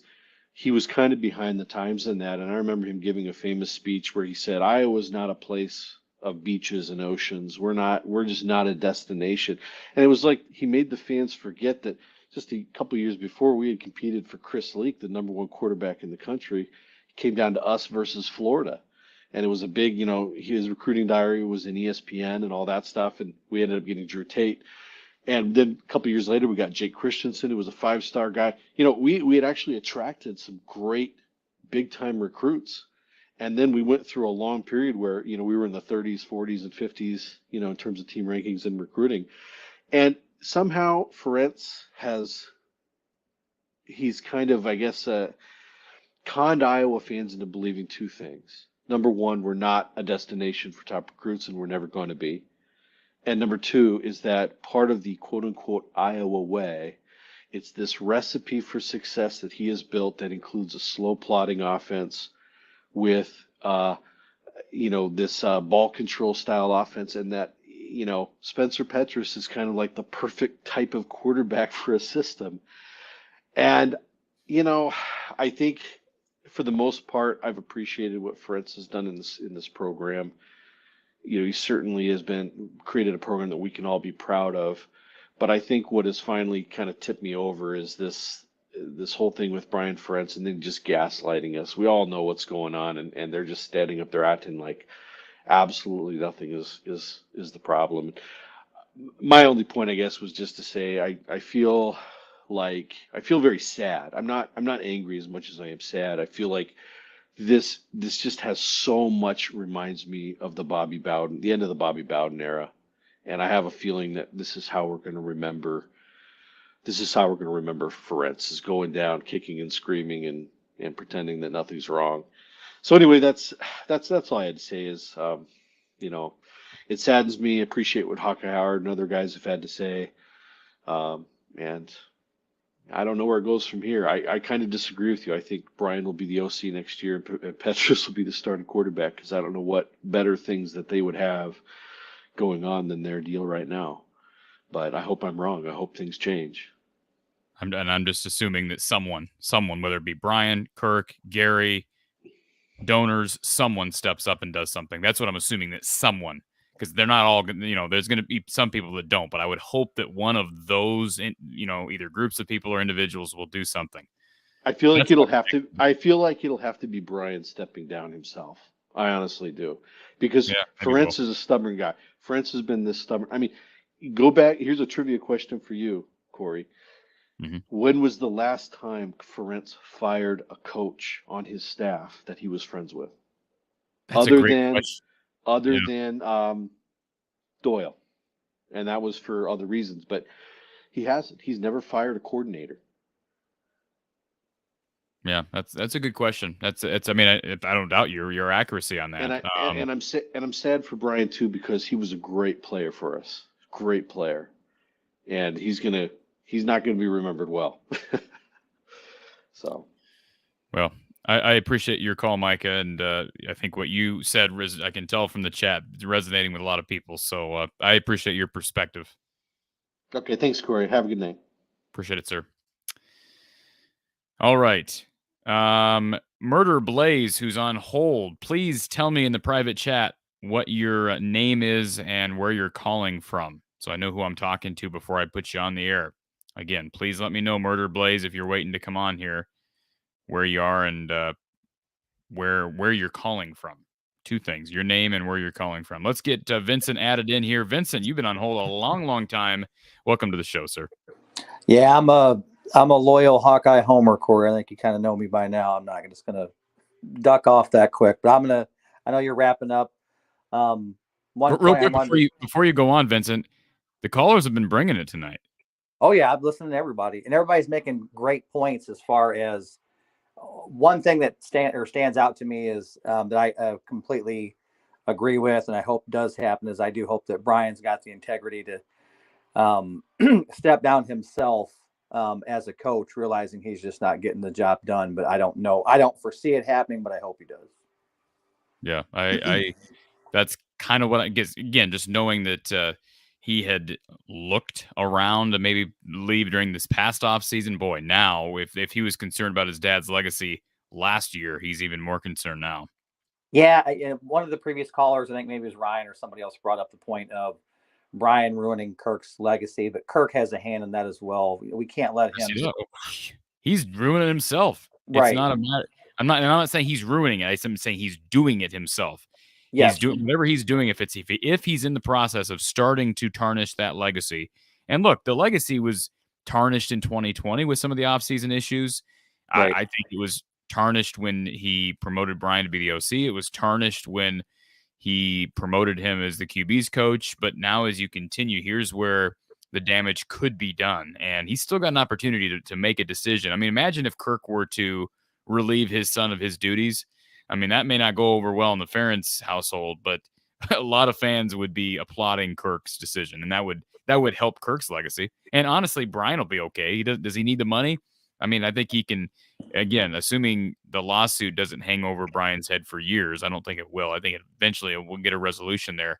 He'll be hireable somewhere. Right. No, I agree. The one thing I wanted to say, or two things, I'm just going to try to make it quick for you. I know a lot of fans are thinking that there's going to be some kind of epiphany, and that hopefully there's a change, or maybe it's if we change our quarterback and go to. And I like Labus as well, but that's not our problem. It's like you said before in previous podcasts. It's a multitude of things.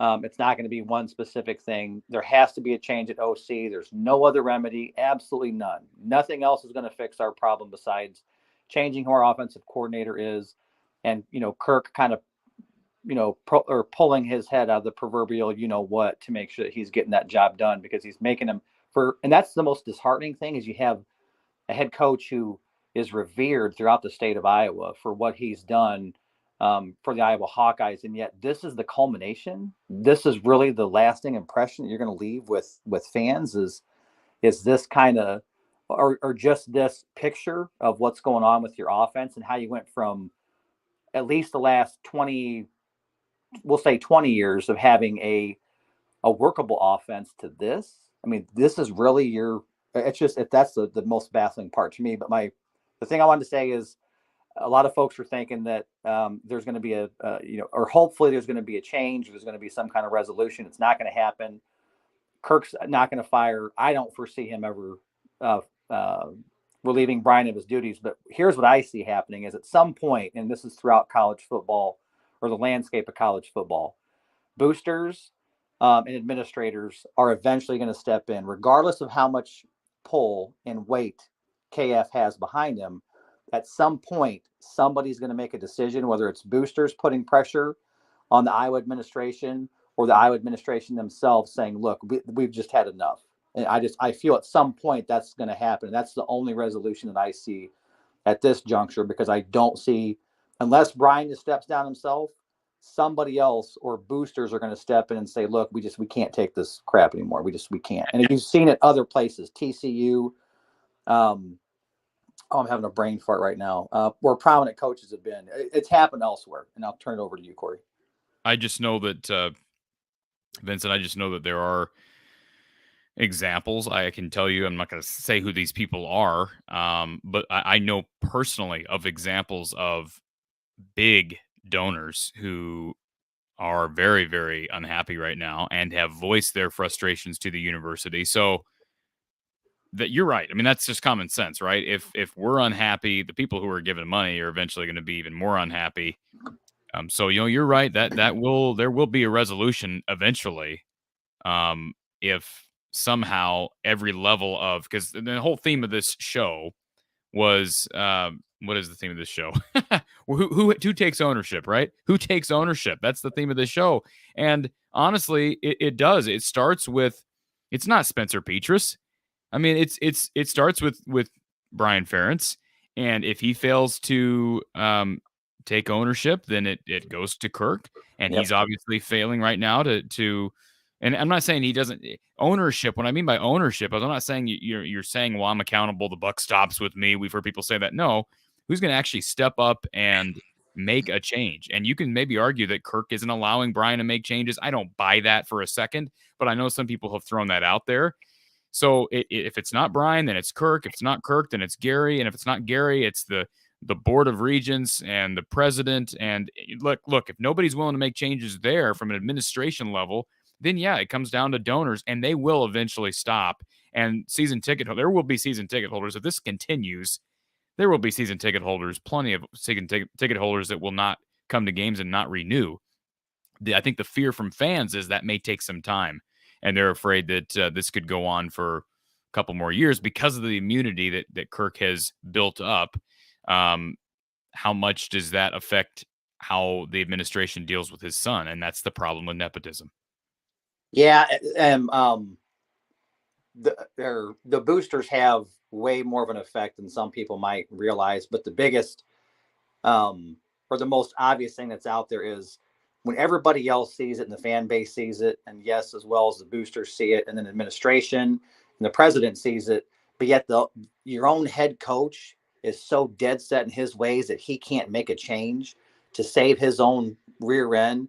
That's the most baffling part to me. It's such an obvious fix and an obvious step that needs to be taken in replacing Brian, and you just don't do it. That's the part that's the most frustrating. And I understand it's your son, but then you have to have a conversation with him saying this just isn't working out. It's not, we're not getting the job done, or we're not getting the job done from your position. We have to go in a different direction. But I want to give you the opportunity to step down yourself, go to a different role, but even that still hasn't happened. So that's what I mean by at some point, somebody else is going to step in and say, look, you've had every opportunity to try to rectify this or come up with a resolution, and you just haven't done it. And lastly, Corey, my biggest fear with this, with the trending downward that we have at Iowa is recruiting. And you know as well as I do, recruits, they look at where the program is headed, what type of impact that they're going to have in that program. We have a Caden Proctor. We have two or three high-rated linemen that right now I'm actually nervous that if these guys are going to flip and go somewhere else, because you look at Trevor Lauk has offers from Ohio State, and I can't recall if he's an Illinois or an Ohio kid, but and then we have Caden Proctor, who's an Iowa kid but has Alabama offer right behind ours. Are we at risk of losing these guys? And that's what scares me to death. Let me just say this, Vincent. They need to keep recruiting. They need to keep recruiting Caden Proctor hard. I'll just say that. Yep, absolutely. And I know he's a lineman. And I know that's what we're kind of known for. But if Alabama is producing plenty of linemen too. No, absolutely. And that's my point is if you can't rectify the issue that you have now, it's not just going to impact you as a coach and the staff that you have now, but it's going to impact the recruits that you have coming in. And we have a good handful that are high-rated guys that are going to start looking elsewhere if things still are continuing to tread downward. And not only that, but even the players that we have, we've already seen it last year with players transferring out. A previous caller brought up a very good point. Charlie Jones went through camp and then was like, yo, this is just, I see where this is going. I'm bouncing. And he left. You're going to see the same thing this next year. And we don't have a whole lot of skilled players left. But if you look at a Keegan Johnson, Keegan Johnson, even an Arlen Bruce, guys that are have the talent to go and play elsewhere, we're going to run the same risk of losing them as well as their recruits. Just want to say thank you, Corey. I absolutely absolutely love the Wednesday night program because it gives guys like us homers, as you like to call us, a chance to call in just to talk and chat. Greatly appreciate it. I know you want to move on to the next one, so appreciate the time as always, Corey. Thank you, Vincent. Appreciate the call, sir, as always.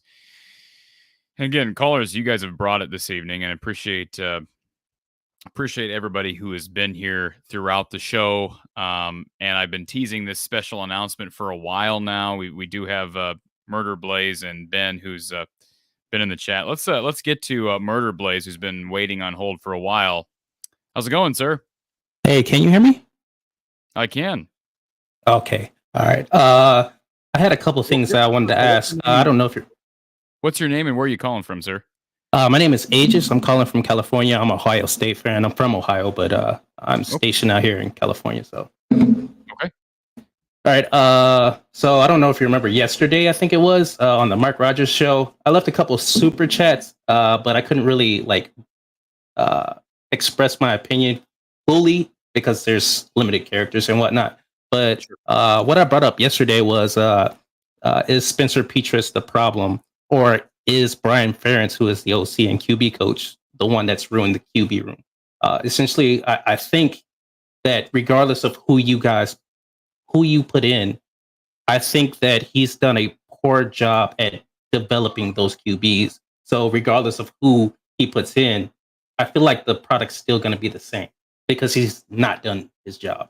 Well, I'll take exception and just debate you back and forth here for a second because I think you're right. There's no question Iowa's not developed quarterbacks well. Let's also remember this is the first year Brian Ferentz has been in charge of the quarterbacks room, and this was technically Ken O'Keefe's job last year. But you're right. I don't expect anybody in this QB room to light the world on fire. However, there's no debating the fact that even when Iowa was struggling with development over the years at that position, there were some candidates that were better than others. CJ Beathard was the best Iowa had. He's had a nice career in the NFL as a backup.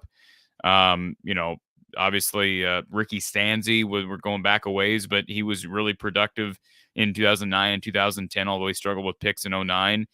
And Nate Stanley, I mean, the guy produced certainly better than anything Iowa has now. So my only reason to continue to advocate for a quarterback change is, as I've said on many occasions in the past, you don't know what you have as it relates to, I don't want to call him a gamer because we did see Padilla last year, and it didn't appear that he had that natural Chuck Hartley-esque gamer mentality where you just step up when the lights are on. But that doesn't mean somebody might not be better than they are in practice, and you're not going to know that until these guys see the field. So that's my only thing. You're right. I don't have confidence that any of the guys in the current roster at Iowa are going to make this quarterback room just go from, the total offense being 131st in the country to 31st. But maybe you get a bit of a bump, right? We're just looking for some improvement. What more can you do during the season? You can't go to the transfer portal and grab a guy right now.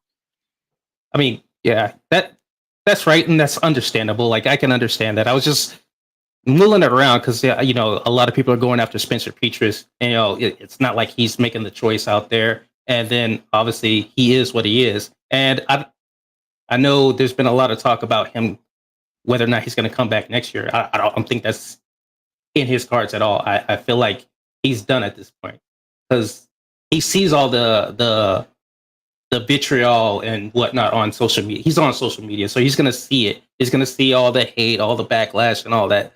Why would you want to come back to that? Is going to be my thought process at that. But I agree with you on that. I don't think he'll come back for a number of reasons, but I've made predictions on what will happen with this offense and personnel and whatnot, and I've been dead wrong. So I who knows? But I agree with you. I don't think he'll come back. But outside of that, I'm also looking at, I'm a college football fan as well. Obviously, I'm an Ohio State fan, but I look at the whole college football picture. I like to watch all the games and whatnot. But I'm looking at something that's like a prevailing problem throughout college football is fan bases and administrations thinking they can't do better than what they have. So they sit there and they stay with a coach. And my thought process is, where is the drive for that administration and the fan base to do better, to see better, to achieve better? Because if you're not pushing for that, how are you ever going to achieve that? If you're fine with going 9-5 or 10-2 every single year, when are you ever going to push the envelope to achieve a championship? Win a Big Ten. He's only won the Big Ten. Like, Kirk Ferentz has only won the Big Ten twice in his entire tenure. He's been here 20 years. Wisconsin's been, how many coaches have they been? What, 4, 5? And how many times have they won at least been to the Big Ten championship game or, played a part in trying to win a Big Ten championship? Fair point. I can't argue with any of that. And the two titles that Kirk did win were shared titles. In 2002 and 2004. So exactly. No, those are all fair points, and there is a segment of the fan base. I know you're not an Iowa fan, but there is a segment of the fan base that is fed up with what they call mediocrity and being content with being mediocre. I don't think winning 8 to 10 games is being mediocre. I think mediocre is like 6-6 every year. But you're right with the defense that Iowa has, and we talked about the coordinators at special teams and on the defensive end right now. That's what the frustration with most of the fans is right now, because you are elite at 2 of the 3 units that are necessary to win titles, and Iowa can't even be average in the third. They can't even right now. They're not even bad. They're terrible. At least last year they were bad, and so they were carried to at least the West Division title with those are 2 elite units. Now they have 2 elite units and a terrible offense, and it's just too much to overcome. So no, you're right. I mean, you have a good perspective on it, and Iowa is unique in the fact that they've had 2 coaches over the past 43 years, and there's a feeling with the program that I don't think is necessarily accurate. I'm not advocating for Kirk to be fired, but the idea that Iowa couldn't attract, I can tell it's getting late, couldn't attract a big time coach or potentially be, I know they're not a USC and they're never going to be a USC or an Ohio State, but be able to raise the bar recruiting, I think that's a bit unfair to the program and to the fan base, because I do think Iowa is a place that can be very attractive to both coaches and recruits. I agree with that sentiment. Just real quick, your opinion, like take out 2020, obviously the weird year, 2021, and then this year. How do you think Kirk Ferentz's tenure over 1999 is when he got hired, right? So throughout that time, how do you think that tenure has gone? How do I think it's gone since 1999? 1999 to what, 2019? Yeah. To 2019? Yeah. Just taking out the last 3 years, 2020 being the weird year, 2021 and 2022 obviously being what they are. Well, if you take out these even last year was at least a West Division title. Kirk Ferentz is going to go down as maybe the best coach in Iowa history. I mean, Hayden Fry and certainly Forrest Evashevsky have a claim to stake there, but Iowa. I mean, Kirk Ferentz has helped to make this program a stable, competitive football team almost every year, with the exception being like 06 and. I mean, heck, they weren't. Or excuse me, 07. I mean, really, 07 was the bad year. 2012 was terrible, and now 2022. But I mean, the stability is what Iowa has built. What Kirk Ferentz has helped to achieve here.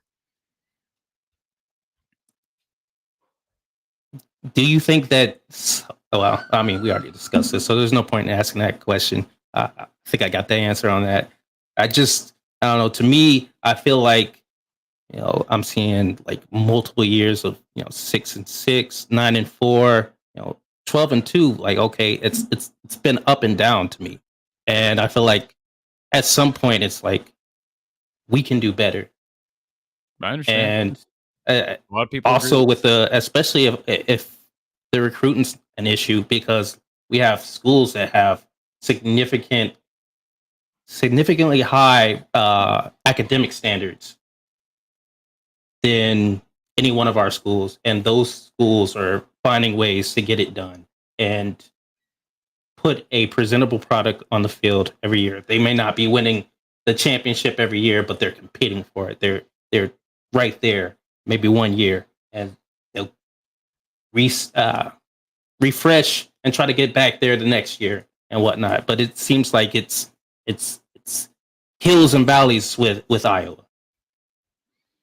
Yeah, I can't disagree. That's all I got. I'll let you get on to the next caller. I appreciate your call, sir. Call in again sometime. All right, appreciate it. Thank you, sir.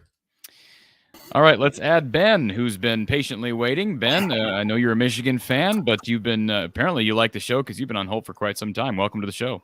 Yeah, I've enjoyed it. The callers are amazing tonight, and They're doing great. I was actually calling to talk about one thing, but the way you guys have been talking about this coaching situation with Brian Ferentz and your quarterback and the offense, I mean, I'm completely interested in it. I'm stuck on this.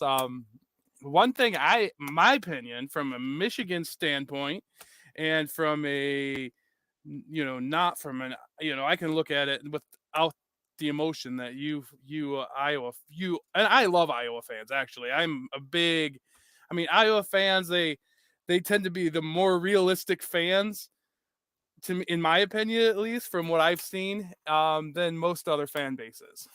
So I'm gonna shout out to the Iowa fans, because I really like the fan base, and I like the way they support their team. But what I was thinking, from just kind of piggybacking off your conversation with the last caller, I don't completely agree with where he was going as far as making here's where I look at Iowa, and I look at your fan base, and I'm looking at what your possible expectations are. But I also can say from experience as a Michigan fan, it could be a lot worse. You know how long it's been if you take last year before last year, you know how long it's been since Michigan has won a Big Ten title? I think Iowa's got a couple in there before Michigan. When's the last time Michigan won a title? I think 2004, 2005. I know it's since we had Lloyd Carr. Yeah, they share it with Iowa in 2004. Something, yeah, probably maybe in 2004 with Iowa. That's probably the last. And you guys have done a lot better as far as making it to a title game, or even winning it. Probably you guys before last year, that is, probably were more current in Big Ten title win. Yeah, that's a fair point. And here's the thing: Michigan did go to the college football playoff last year. So yeah, but that was just last year. But you know how long we've waited, and this is the thing. I mean, and I don't mean to disrespect to Iowa, but Iowa is not Michigan as far as Michigan is one of the most dominant college football teams there is. I mean, their expectation has always been, we have more wins, the winningest football program in college football, just lost the winning percentage. And here we had to suffer through, we made a coach change, and that's where we ended up. It took us till we got Harbaugh to get back.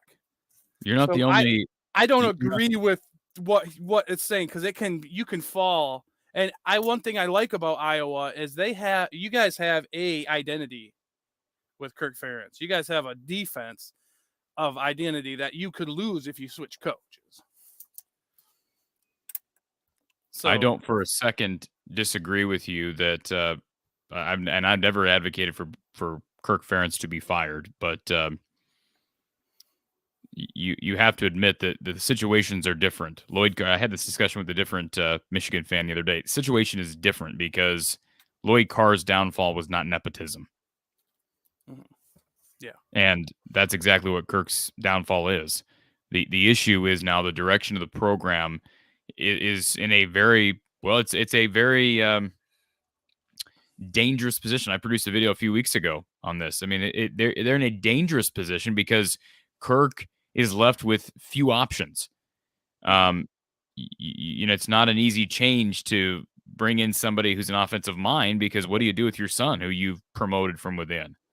Mm-hmm. So I understand the comparison. I've never advocated for Kirk Ferentz to be fired, but you have to admit that you're kind of putting yourself above the program when you hire and then promote your son to a position that he's not qualified for. That's called nepotism, and that's why it's against it's against university policy, right? But it's unethical. Yeah. And that's what fans have a right to be upset with Kirk for that. Yeah, I mean, that's the banks don't allow people with this employees of the same like employees that are related to be in the same branch, and it's it's called a conflict of interest. I mean, it's obvious. I mean, not that it can't work out in football, not that it's exactly the same as maybe a financial institute or something like that, but yeah, I see what you're saying. But one thing I think about when I look at Iowa, and like people, Kirk Ferentz is not just nepotism, but he's also been called, stubborn, and that's true. But you guys ran the same, and Harbaugh just mentioned that recently in the pre Iowa game, that you guys ran the same system for how many years? 20 years now. But you've been successful doing that. And the thing is, I think when I look at Iowa and I look at everybody's talking about the quarterback development, what does quarterback development mean in this system? Well, there's not much going on. There's not much of it happening. But what is your offense? When I look at Iowa, they're a offense of managing. Their offense is designed to just manage the clock. The whole scheme is ball control and management, field position, and we'll beat you with our defense. I mean, that's been from what I've seen, that's been Iowa's MO. So for one, what kind of kids are you going to recruit, or going to want to recruit to as a quarterback in that system? I haven't watched NFL lately, but I haven't watched, actually don't watch NFL anymore, but I don't, from what I've seen of it, limited, I don't think that they're running those types of offenses. Well, Ben, let me throw this in there, and I do need to let you go because I've been on here for like 2.5 hours. I got to get some shut eye. But let me just say this. In response to your question about development, let me bring up a guy who I've said on this show before was interested in the Iowa job, the Iowa quarterback job, back in the spring prior to Brian Ferentz officially being hired, and that was Randy Hedberg, who is the quarterback passing game coordinator and quarterbacks coach up at North Dakota State. And as I said at the time, he was interested in the job here. Iowa never entertained it. And you talk about, well, Iowa's a tough place to attract quarterbacks to. Well, North Dakota State, I understand it's a very successful program, but they have produced Carson, since Randy Hedberg's been the coach there, Carson Wentz. They have produced Easton Stick, Trey Lance, and those guys were a 0-star recruit in there, a 2-star recruit, and a 3-star recruit. So my point is, if you can't recruit, you better have somebody who can develop. You can't be a program that struggles to recruit quarterbacks and also at the same time be a program that can't develop quarterbacks. That's a recipe for disaster. And Iowa's figured out a way to be good enough at quarterback most years to still be competitive year in and year out. However, now we're seeing with a coordinator who is not very good at calling plays, who clearly is in over his head and is worse at developing quarterback. I mean, this is his first year, so I don't know you give him. Spencer Petras is the same guy he was last year with Ken O'Keefe. But my point is, I'd much rather have Ken O'Keefe developing guys than Brian Ferentz.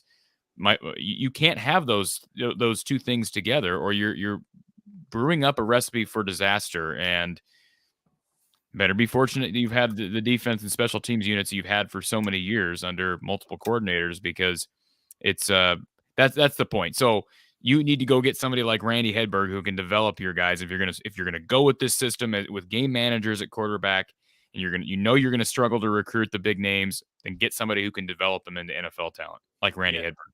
Yeah. No, I actually, my point wasn't even to, my point wasn't to that. I wasn't making the point that I'm not making excuses for the quarterback's situation, because I think, and I don't even blame Brian Ferentz even where the quarterback, because I think you guys could have did as far as like what quarterback you have or quarterback talent, because, and that, I think that's on Kurt. You guys did not, take advantage of the transfer portal.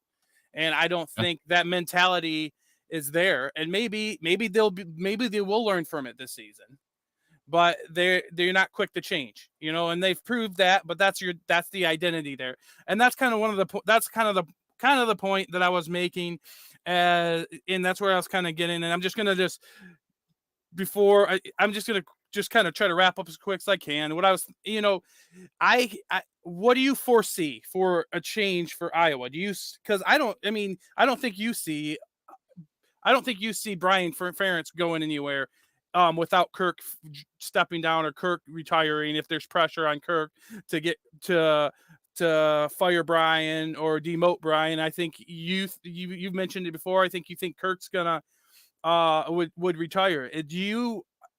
I mean, is that what do you think the fan base wants? Would they rather have Kirk step down and leave the program and not have Brian there? Is that the sacrifice? Would you make that sacrifice? I mean, what do you think the fan base would? And what do you think? How do you feel personally? I can't speak for all fans, but I would like to think that most fans would first want a change at OC. They don't want to see Kirk fired. Now, some people do, but I think most fans would prefer to see Brian gone and for Kirk to actually hire somebody with an offensive mind, not a buddy, not a friend, not a son, not a daughter, not a son-in-law. No, hire somebody who's qualified. But I understand that. But I mean, what I'm trying to get is if you have to choose one or the other. I mean, because does it seem realistic that you're going to actually one or the other? What if you have to get if you have to choose between the Ferentz being gone or Ferentz staying? What would you pick? Because ideally, you want your offense to be better because your defense is not just top. How long you guys been a top 10 defense for how long? Probably forever. Since Kirk Ferentz has been there, have you ever been out of the top 10? Well, they've been out of the top 10, but they've been really good year in and year out. So let me wrap this up with this, Ben. I've said it before. I'll say it again, and this should answer your question. If I'm Gary Barta, I am telling Kirk, we love you. We want you to be our coach moving forward, but either you get rid of Brian or we get rid of you. We don't want to do that. We love you. You've given a lot to the program, but you have to make a move. Either you have to move Brian, figure out a way, but there's no future with him as the OC. And so, Ben, if Kirk were to say, no, I'm not doing that, Gary, then Kirk has one of two options. Either he can step down or the administration fires him. Now, will that happen? No. Gary will not fire Kirk Ferentz, nor should he. I mean, I don't want him to fire him, but there's a process here. Mm-hmm. I'm just saying if the arrogance got to that point, then yeah, I think I can speak for myself. I would rather 24 years into a coaching regime, I'd rather move on because the head coach is no longer putting the program first. He's putting his family first. Mm-hmm.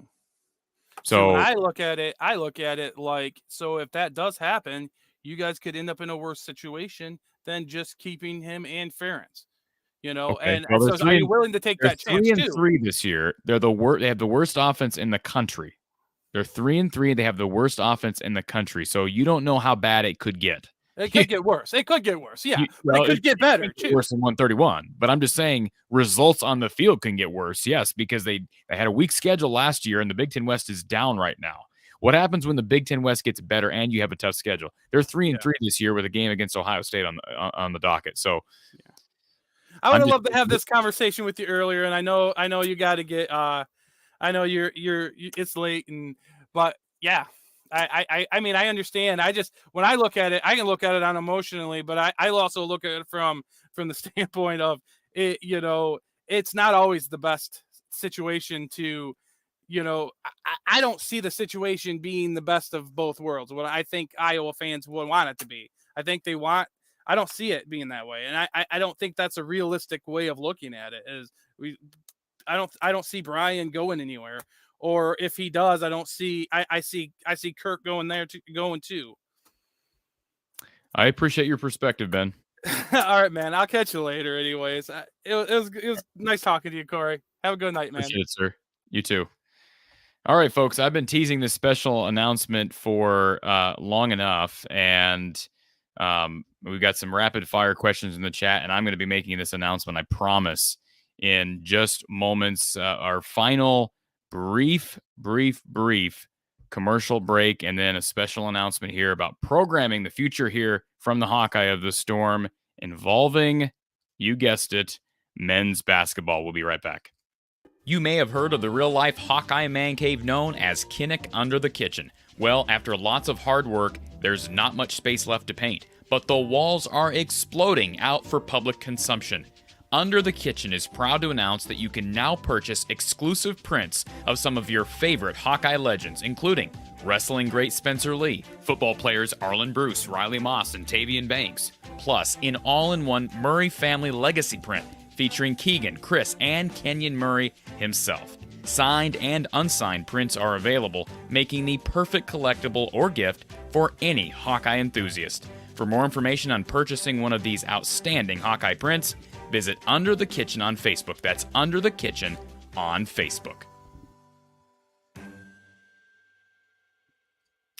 So Under the Kitchen on Facebook, Randy Engel, appreciate his support throughout the past number of months and moving forward, certainly helping the channel to continue in its growth here, trying to help spread the not spread the we're not here to spread the Hawkeye fandom, but we are here to give people a voice and to sound off on Iowa football, Iowa basketball, and Iowa athletics. So the special announcement I've been teasing for long enough. I just want to let everybody know that for the second straight year, we will, and I see Ryan ruined it in the chat. I'm just giving you a hard time, Ryan. You didn't ruin it.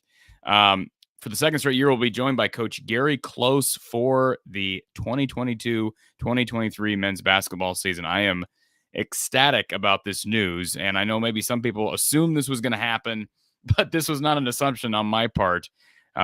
Very, very excited to welcome Coach Close back for Iowa post game. So yes, if you're new to the channel, if you've joined in the past 8 months from before or after, I should say, after the men's basketball season ended, we do a live post game show with Coach Close, very similar to our live show with Coach Patterson. Not nearly as long, not literally nearly as long. Too many games. I think I'd drive Coach Close crazy. But I am pleased to announce that Coach Close will be coming back for the second straight year. We'll be taking your calls, taking your chats, just like we did today, and just like we do each and every Saturday with Coach Don Patterson. So more information coming, but we know Iowa basketball just weeks away. Iowa, or Big Ten Media Days, was this week in Minneapolis. So stay tuned, more on this news, and of course, hope everybody's excited as I am. All right, let's go rapid fire through the chat here, and I know there's somebody on hold. Before we get to our caller, the real Hayden, this was a chat from a long time ago. I wanted to acknowledge. I guess there's a punter at USC named Aiden Sleep Dalton, so I'm assuming he's probably related to Michael Sleep Dalton. And I forgot about this caller who's on hold. I apologize, caller. I apologize for making you wait so long, but I promise I didn't forget you. Ultimately, appreciate you giving us a call, and what you got for us. Corey, you hear me? I can hear you. Hey, first of all, I want to apologize for not calling in after the Illinois game. I was out of state.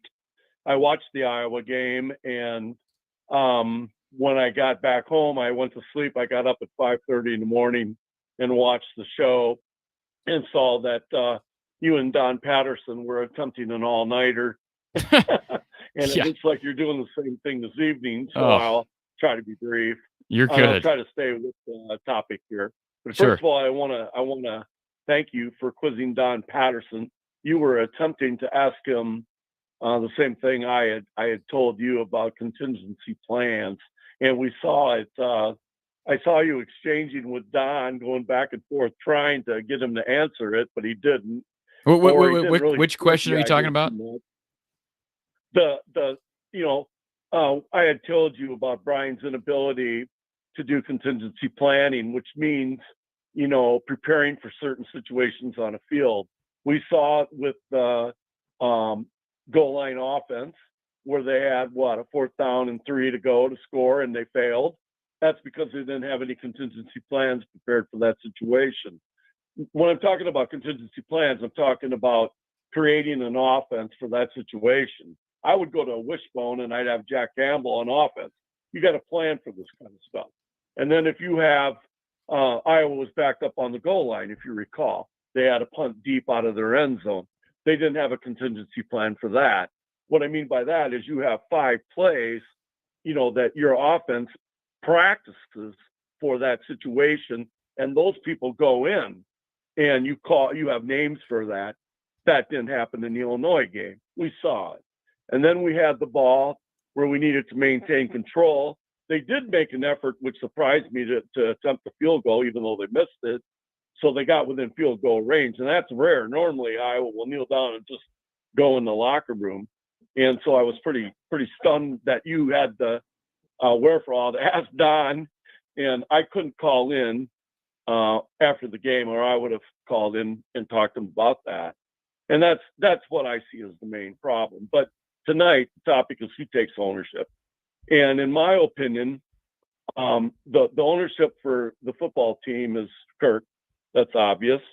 Brian has to take ownership for the offense because he's a coordinator. Gary Barta has to take, responsibility for all the coaches in the Iowa program.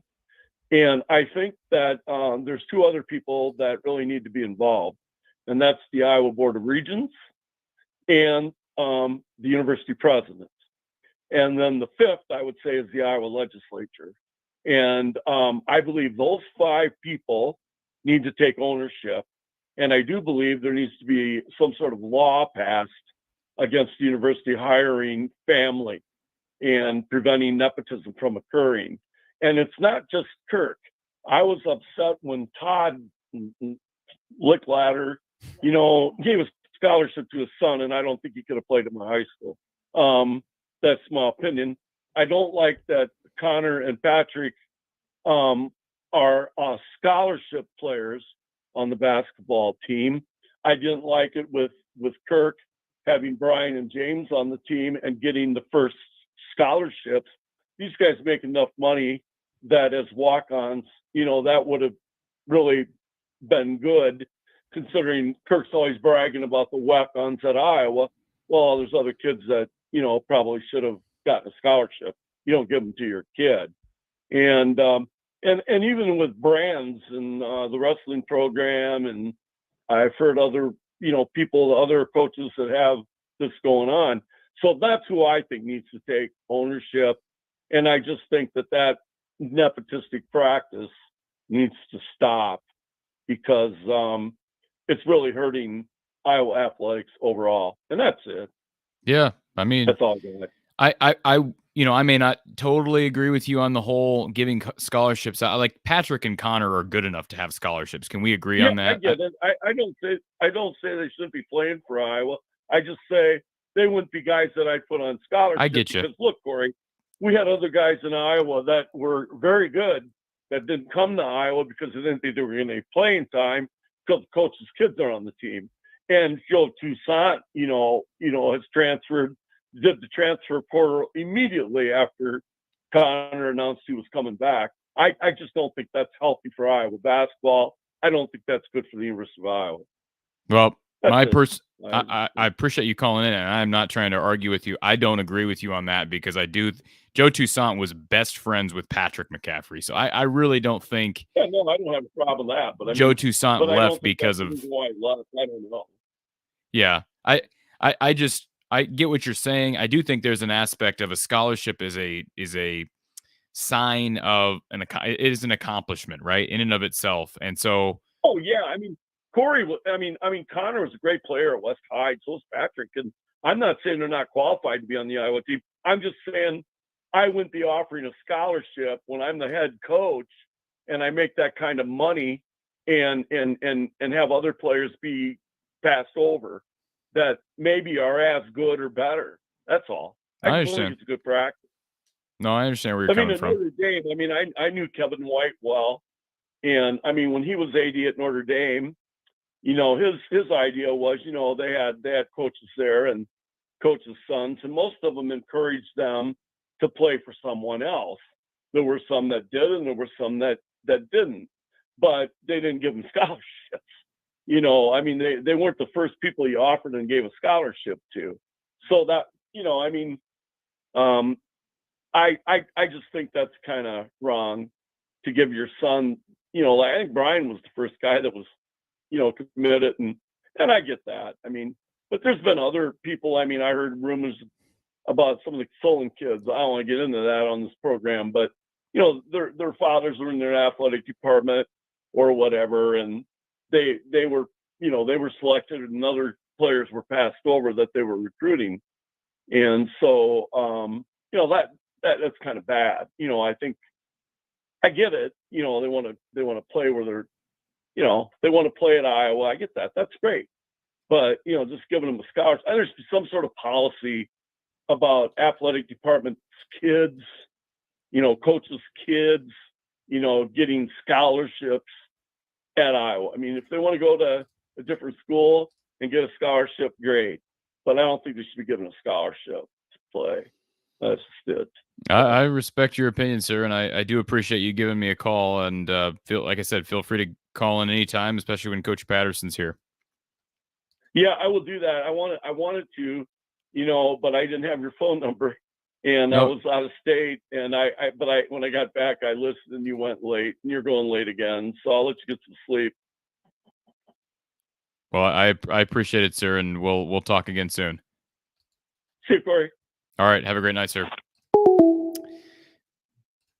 Absolutely appreciate everybody. I see Ben in the chat. Sorry if I came across too strong. No, you're good. You're good. It's hard to come across too strong with me. I am not going to hold a grudge against anybody, and I respect different opinions, and I'm happy to debate different opinions. So I want to go rapid fire in the chat here. Sam, is there any chance Brian is the OC after the season? There's a chance. I don't believe he will be. How that will transpire, we'll have to wait and see. Brandon, wasn't last year's 10-win season done with smoke and mirrors, Corey? Well, Kirk likes to refer back to it, but certainly they won almost every game in the schedule. I think every game in the schedule, in spite of the offense. The Maryland game, Iowa showed up offensively, but they also benefited from 7 Iowa defensive turnovers. Rick, how long is Barta's contract? That I don't know. Great Google question, Rick. I'm just not sure, but he's got to be getting. I don't know how old Gary Barta is, but boy, I think he'd be done by 2029 as well. BJ, did anyone ask Brian about him laughing to Petrus after the interception? I don't believe that was asked, BJ. I thought the same thing, though. I don't know why it wasn't. Mike says, I got 38-10 Ohio State over Iowa. I'm going to call out Mike for a second. I know he's an avid listener to our show, and I know he's a Michigan fan, and I have no problem with that. But, Mike, you made a comment earlier on the channel, and I'll quote this for everybody. We were talking about Padilla transferring, and Mike responded, said, transfer where? When your resume includes not good enough to beat out Petrus, probably not a lot of suitors. Mike, what you just said loses you credibility because you are basically endorsing the Brian and Kirk. Basically, you're endorsing Brian and Kirk's opinions that Spencer is clearly better than Alex. And just because he was beaten out here by Spencer, beaten out here, does not mean he couldn't go somewhere and be successful. Now, is he a Big Ten quarterback? Probably not somewhere else. But I'm not going to make that statement about Alex Padilla without seeing the 2022 version of Padilla. I'll debate this with Charles, too. He says FCS D2, D3 players will be grateful for an Iowa offer, will be less prone to being prima donnas. Kirk Ferentz wouldn't want a Caleb Williams. Well, Charles, shame on Kirk Ferentz if you don't want Caleb freaking Williams. I understand where you're coming from, and yes, there's examples of guys who make themselves bigger than other programs, but Caleb Williams is doing great things with USC, as is Adrian Martinez at K-State, as is Michael Penix at Washington right now. The transfer portal can work, and it is working for a lot of teams. Lemansky, is Keegan Johnson sitting out, saving himself a year of eligibility? There are rumors there. I'm not going to get into the rumors because they are just rumors.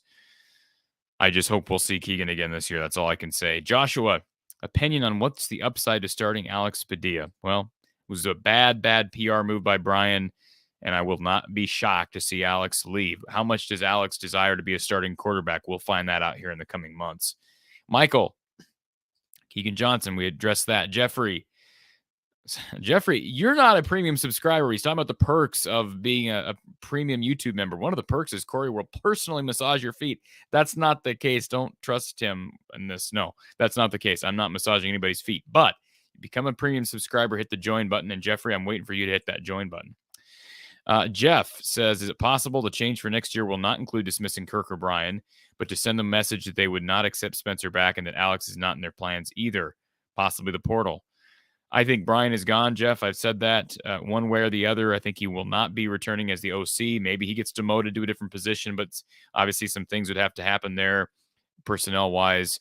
But anything's possible, and I do think there's a better chance Iowa goes into the portal at quarterback next season. Billy Tuesday. If Iowa wins only one more game this year, will they make a change? I would have to think so. That would make them 4-8. Yeah, there's going to be a change. I would have to think in the offensive coaching staff, specifically Brian, if that's the case. Appreciate the super chat from Kyle. No good offensive recruits or transfers until Kirk or Barta prove they're committed to change. Appreciate Kyle and the super chat and for jumping on and being the newest premium subscriber here to the channel. Lemansky with a super chat. Thank you, Lemansky. I put the football office number in the chat that I use. Super chat would not let me put it there. Listen, if you're interested in calling the university, just Google the number, folks. You can Google the University of Iowa, call the athletics office, and it's not that hard to find. Cole, appreciate the super chat from Cole. What Brian said about Joey Labus was worse, in my opinion. Yeah, not real flattering about Joey either. Not saying he wasn't being honest, but not real flattering, and wouldn't be shocked about either one leaving at the end of the year. Hawkeye Howard, what's the big announcement? Hopefully I covered that earlier. Coach Gary Close returning for the 22-23 season.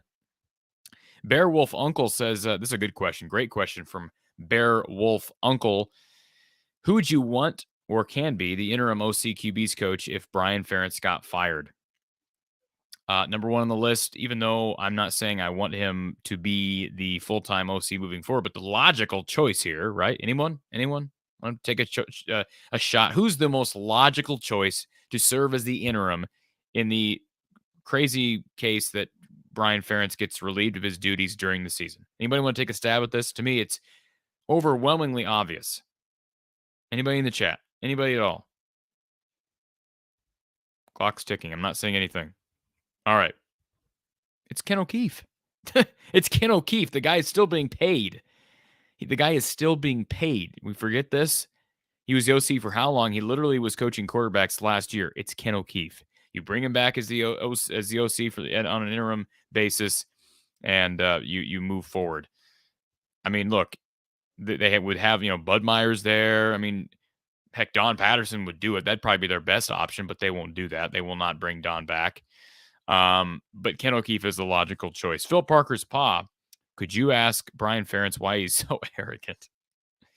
Probably won't ever ask him that question specifically, but appreciate the comment. Ari Gold, can you do a poll on the live stream and ask questions? Do you know how to do that?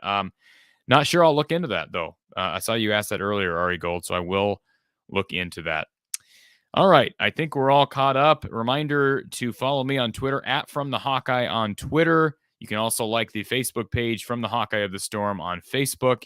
If you're interested in sponsoring the show, reach out to me. Bottom line there, you'll see the email address, FromTheEyeOfTheStorm@Outlook.com. Great reach with our postgame show and all of our programming here, From the Eye of the Storm at Outlook.com. Please share the show out on social media. If you're enjoying it, others will as well. I always steal that line from Mark Rogers, but it certainly rings true. If you haven't subscribed here already, please do so. Hit the like button on your way out. That's much appreciated. You can donate to the channel by Venmo, Cash App, PayPal. Find the links for each donate option in the description below. I mentioned our exciting announcement, Coach Gary Close returning for the 22-23 season, but just keep it locked here because more great basketball coverage on the horizon in the coming days as we count down the days till Iowa basketball.